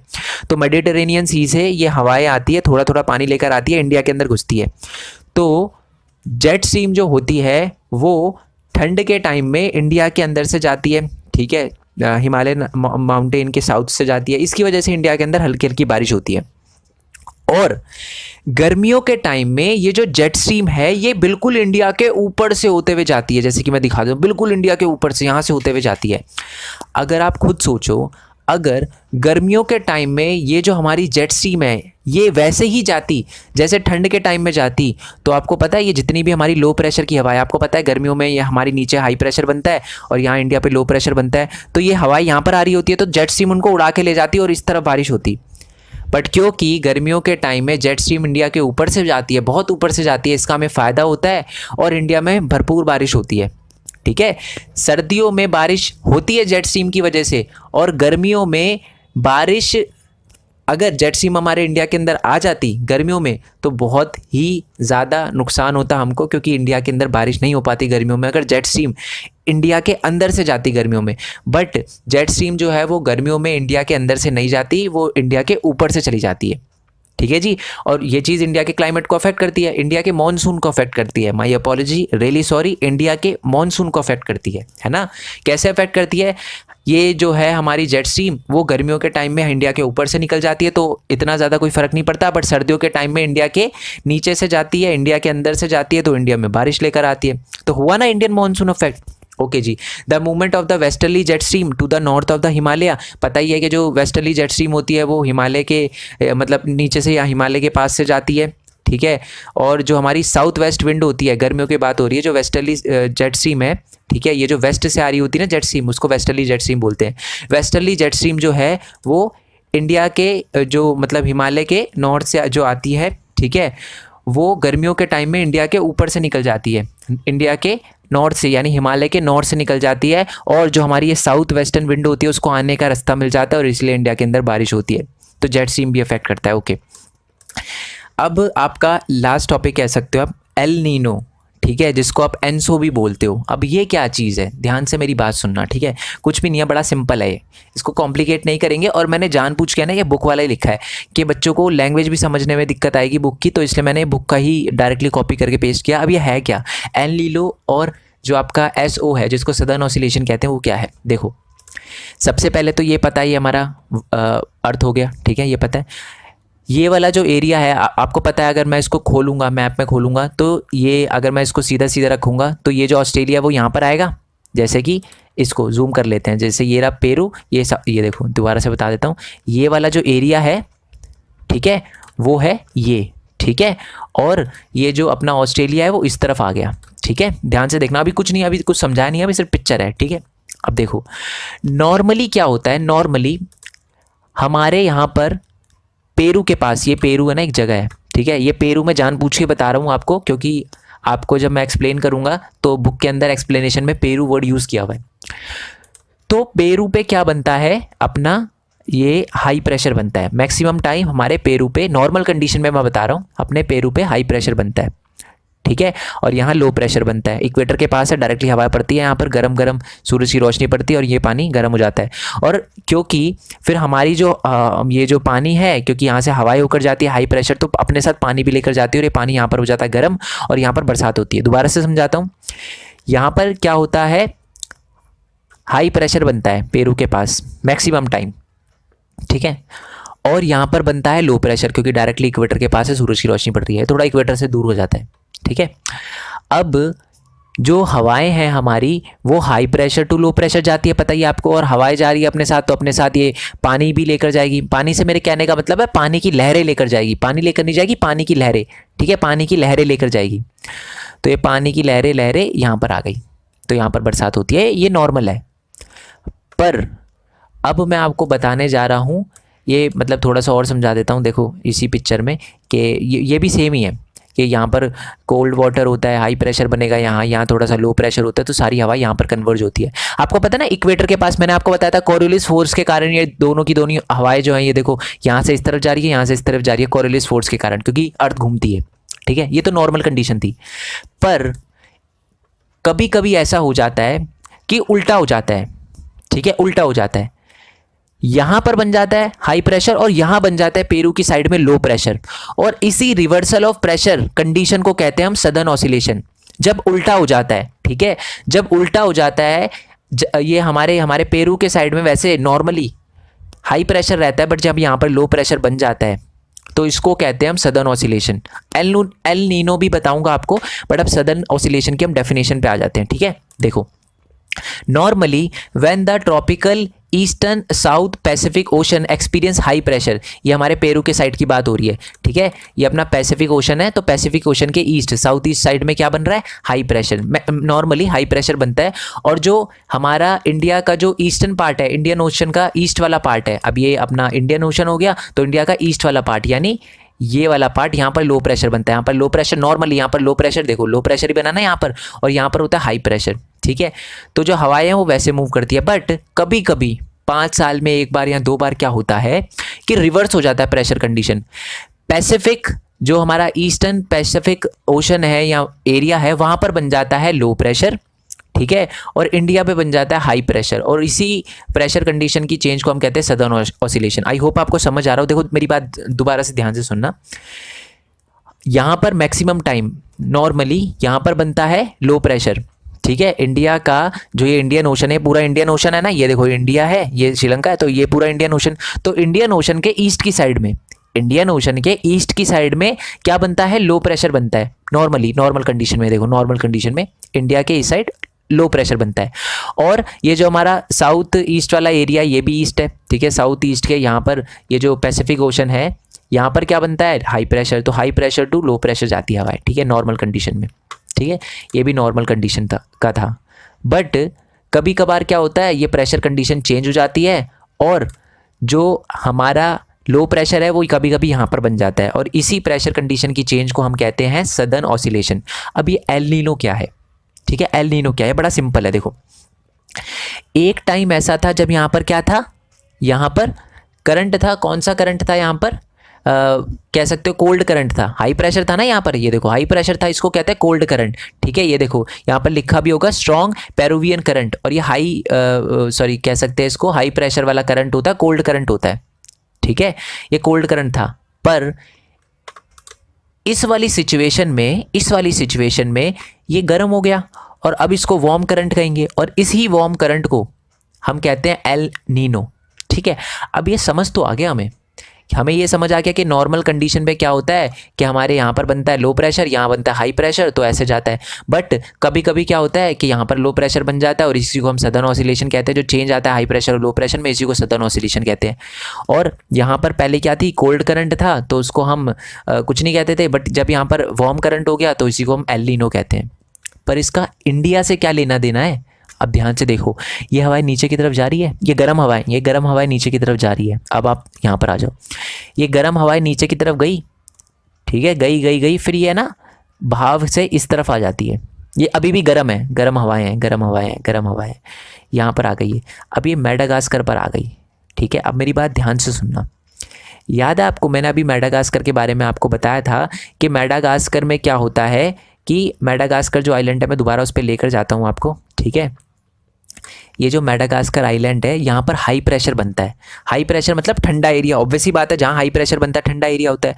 बट मैंने अभी बताया कि जो एल नीनो वाली हवाएं हैं, ठीक है, एल नीनो वाली हवाएं हैं वो यहाँ पर आ जाती है, गर्म हवाएं होती है वो यहाँ पर आ जाती है, और ये जो हाई प्रेशर है उसको थोड़ा कमज़ोर कर देती है, वीक कर देती है हाई प्रेशर को, ठीक है।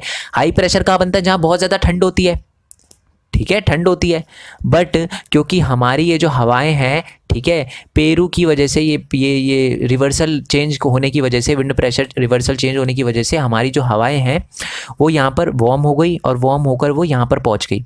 तो वार्म होकर यहाँ पर पहुँच गई, इस टाइम हमारे मेडागास्कर पे क्या था, हाई प्रेशर था, तो इस हाई प्रेशर को उसने कमज़ोर कर दिया, और हाई प्रेशर को कमज़ोर कर दिया तो हमारा हाई प्रेशर वीक हो गया, हाई प्रेशर वीक हो गया, इसका मतलब वीक हाई प्रेशर और यहाँ पर लो प्रेशर, तो यानी यहाँ से कम बादल उठेंगे और इंडिया में जाएंगे। तो इसका मतलब जब एल नीनो होता है तो इंडिया के अंदर बारिश कम होती है। तो अगर आपसे कभी कोई बोले कि इस साल बहुत कम बारिश हुई है, पिछले साल बहुत ज़्यादा हुई थी, इस साल कम बारिश हुई है, तो आप उसे क्या बोलोगे, आप उसे बोलोगे कि ये सब हो रहा है एल नीनो और सदर्न ऑसिलेशन की वजह से, ठीक है। सदर्न ऑसिलेशन की वजह से क्या होता है कि हमारा जो है वो प्रेशर कंडीशन चेंज हो जाती है, और यहाँ पर क्या बन जाता है, लो प्रेशर, और ये सारी फिर हवाएं जो है वो एल नीनो हवाएं होती है, बेसिकली हवाएं कह सकते हो आप, यहाँ करंट कह सकते हो, ठीक है, लहरें कह सकते हो। तो ये जो लहरें हैं वो इंडिया की तरफ आती है, गरम लहरें होती है वो इंडिया की तरफ आती है, और इंडिया का जो इंडियन ओशन है जहाँ हाई प्रेशर बनता है उसको थोड़ा कमज़ोर कर देती है, जिसकी वजह से इंडिया के अंदर कम बारिश होती है। आई होप ये आपको समझ आ गया हो। अगर अभी भी नहीं समझ आया ठीक है, अभी भी नहीं समझ आया, वैसे तो आई होप समझ आ गया हो, बहुत अच्छे से समझ आ गया हो, नहीं समझ आया तो डेफिनेशन लर्न कर लेना। ठीक है, सदर्न ऑसिलेशन की तो समझ आ गई, और ये भी वही दे रखा है कि ये तहाटी ना यहाँ पर पड़ता है, यहाँ पर लिखा नहीं है, थोड़ा जूम करोगे ना इस पर, मतलब ये गूगल इमेज है, मैंने सीधा कॉपी करी है इसकी, ठीक है, गूगल इमेज की, बट अगर आप गूगल मैप खोलोगे और उसे जूम करोगे तो यहाँ पर आपको तहाटी दिखेगा। ठीक है, तहाटी पर क्या बनता है कि रिवर्सल हो जाता है, और वहाँ पर क्या बन जाता है हमारे तहाटी वाले एरिया में, ठीक है, यहाँ पे यहाँ तहाटी वाले एरिया में क्या बन जाता है, उल्टा हो जाता है, वार्म हो जाता है ये। ठीक है, तो उसी को सदर्न ऑसिलेशन कहते हैं। ठीक है, पेरुवियन कोस्ट वगैरह उसके बारे में लिखा हुआ है। तो वो जो कोल्ड करंट होता है वो वार्म हो जाता है कुछ टाइम में, 2 से 5 साल में 1-2 बार, तो उसी को कहते हैं एल नीनो। तो एल नीनो और सदर्न ऑसिलेशन की वजह से क्या होता है, हमारा ये पेरुवियन कोस्ट जहाँ पर कोल्ड वेदर रहता है वहाँ पर थोड़ा गर्म हो जाता है। ठीक है, ये होता है हमारा सदर्न ऑसिलेशन की वजह से, और ये लहरें जो हैं वो एल नीनो वाली लहरें वो इसको इंडिया तक लेकर आती है। तो इसी दोनों के कॉम्बिनेशन को हम एनसो कहते हैं। ठीक है, आई होप आपका समझ आ गया हो। एल नीनो मैंने आपको बता ही दिया, जब वार्म ओशन में क्या होते हैं, मतलब वार्म ओशन पेरू के कोस्ट पे क्या होता है, जब गर्म लहरें उठने लगती है ना, तो इसी को हम कहते हैं एल नीनो। इसको हम एल नीनो क्यों कहते हैं, छोटी एल नीनो का ये एक स्पेनिश वर्ड है, 1 मार्क्स में क्वेश्चन आ सकता है, एक स्पेनिश वर्ड है जिसका मतलब होता है चाइल्ड। ठीक है, या बेबी क्राइस्ट जिसे कह सकते हैं। तो ये सर्दियों के टाइम में चलती है, बट हमारे इंडिया के जब हमारे इंडिया पर आती है तो उस टाइम क्या होता है, हमारे इंडिया में गर्मी होती है उस टाइम। ठीक है, हमारे इंडिया में गर्मी होती है, लो प्रेशर बनता है, और यहाँ पर भी ये जो पेरू का जो गर्म पानी है, ये जो एल नीनो जो अपने साथ गर्म पानी लेकर आई, वो मेडागास्कर के हाई प्रेशर को थोड़ा कमज़ोर कर देती है। ठीक है, आई होप आपको बहुत अच्छे से समझ आ गया हो ये। ठीक है, अब ये थोड़ा सा एक चीज़ लिखी हुई है क्लाइमेटिक कंट्रोल, इस पर कभी क्वेश्चन नहीं आता आपको। ठीक है, बेसिकली जो क्वेश्चन आता है वो आपको फिलिंग द ब्लैंक्स में आ सकता है, या सीधा बोल देगा कि 6 क्लाइमेटिक कंट्रोल बताओ, तो आपको यही लिखना है, latitude, altitude, pressure and wind system, distance from the sea, continentality. अब ये कॉन्टिनेंटैलिटी का मतलब भी मैं आपको बता देता हूँ। मैंने आपको बताया था कि दिल्ली के अंदर एक्सट्रीम गर्मी एक्सट्रीम सर्दी पड़ती है, बट कोस्ट वाले एरिया पे इतना नहीं पड़ता, मुंबई वाले एरिया में इतना ज़्यादा फ़र्क नहीं पड़ता, बिकॉज ऑफ कॉन्टिनेंटैलिटी, क्योंकि वो बहुत पास है किससे, समुद्र से। समुद्र के पास जो एरिया होता है ना, वहाँ पर ना ज़्यादा सर्दी पड़ती है ना ज़्यादा गर्मी, तो इसी को कहते हैं कॉन्टिनेंटैलिटी। तो इससे क्लाइमेट अफेक्ट होता है। लैटिट्यूड से होता है, मैं आपको बता चुका था, मैंने आपको बताया था कि वो जो ट्रॉपिक ऑफ कैंसर है, हमारे ट्रॉपिक ऑफ कैंसर के ऊपर क्या है, सब ट्रॉपिकल रीजन है, नीचे क्या है आपका ट्रॉपिकल रीजन है, तो इससे भी हमारा क्लाइमेट अफेक्ट होता है। ऑल्टीट्यूड की वजह से भी मैंने आपको बता दिया था, वो पहाड़ बताया था, आपको याद होगा। Pressure and wind, low pressure high pressure, continentality अभी अभी बताया। ओशन करंट, एल नीनो अभी अभी बताया ना, एल नीनो ओशन करंट, वो जो ओशन करंट जब हॉट हो जाता है तो फिर इंडिया के क्लाइमेट को अफेक्ट करता है नहीं करता, और रिलीफ फीचर, ये पहाड़ वगैरह अभी अभी बताया था मैंने आपको, ये ऑल्टीट्यूड में ही हमने पढ़ा था, पहाड़ ये भी रिलीफ फीचर हो गया। मेडागास्कर ये भी एक रिलीफ फीचर ही है। ठीक है, तो आई होप आपको बहुत अच्छे से समझ आ गया, और नोट्स का लिंक आपको नीचे डिस्क्रिप्शन में मिल जाएगा। अगर वीडियो अच्छी लगी हो ना तो लाइक करना, इससे मेरे को मोटिवेशन मिलती है, और चैनल को सब्सक्राइब करना यार। मैंने देखा है बहुत सारे बच्चे वीडियो देखते हैं, ठीक है, उनको अच्छी लगती है, वो कमेंट भी करते हैं, बट वो सब्सक्राइब नहीं करते। तो सब्सक्राइब करे करो यार, इससे मेरे को मोटिवेशन मिलती है, मेरे को लगता है हाँ मैं थोड़ा अच्छा काम कर रहा हूँ, मेरे को और ज़्यादा रफ्तार से वीडियोज़ डालनी चाहिए। ठीक है, और आपके लिए और थोड़ा एफर्ट मानना चाहिए। तो वीडियो को शेयर ज़रूर करना, चैनल को सब्सक्राइब करना, और मोस्ट इंपॉर्टेंट बात, हमारी फैमिली जो है वो 36,000 क्रॉस हो गई है। ठीक है, तो मेरा भी फ़र्ज़ बनता है कि मैं अभी आपके लिए कुछ करूं।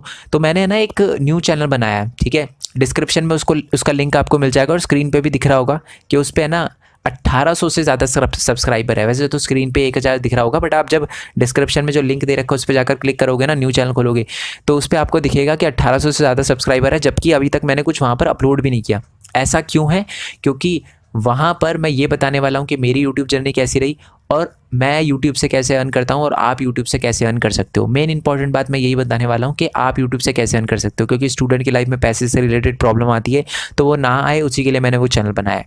ठीक है जी, तो उस चैनल को सब्सक्राइब करने के बाद, क्योंकि सब्सक्राइब तो आप करोगे, इस चैनल को करो ना करो, उस चैनल को तो ज़रूर करोगे, मेरे को पता है, पैसे इंपॉर्टेंट चीज़ होती है ना।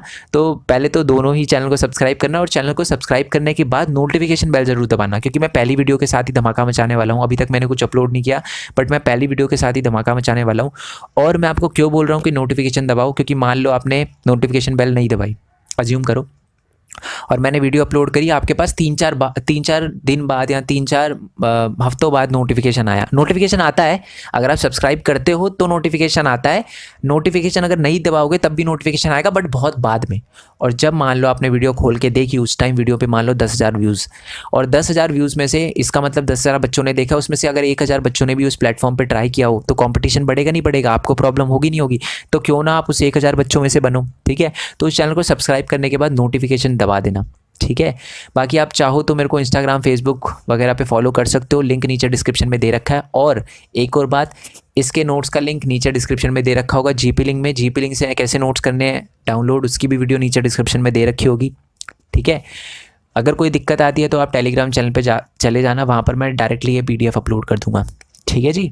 ओके, सो नेक्स्ट वीडियो के लिए स्टे ट्यून। मैं तो ये भी नहीं कह सकता नेक्स्ट पार्ट के लिए, क्योंकि सब कुछ ख़त्म हो चुका है, ठीक है? मैं ट्राई करूँगा, आपको अगर कोई डाउट वगैरह हो या कोई टॉपिक हो तो आप मेरे को ज़रूर बताना, ठीक है? सो आपके एग्ज़ाम के लिए आपको all the very best. I hope कि आप बहुत अच्छे से अच्छे नंबर लाओ, ठीक है? सो नेक्स्ट वीडियो के लिए स्टे ट्यून। तब तक के लिए थैंक यू सो मच। जय हिंद, जय भारत, वंदे मातरम, and thanks for your support.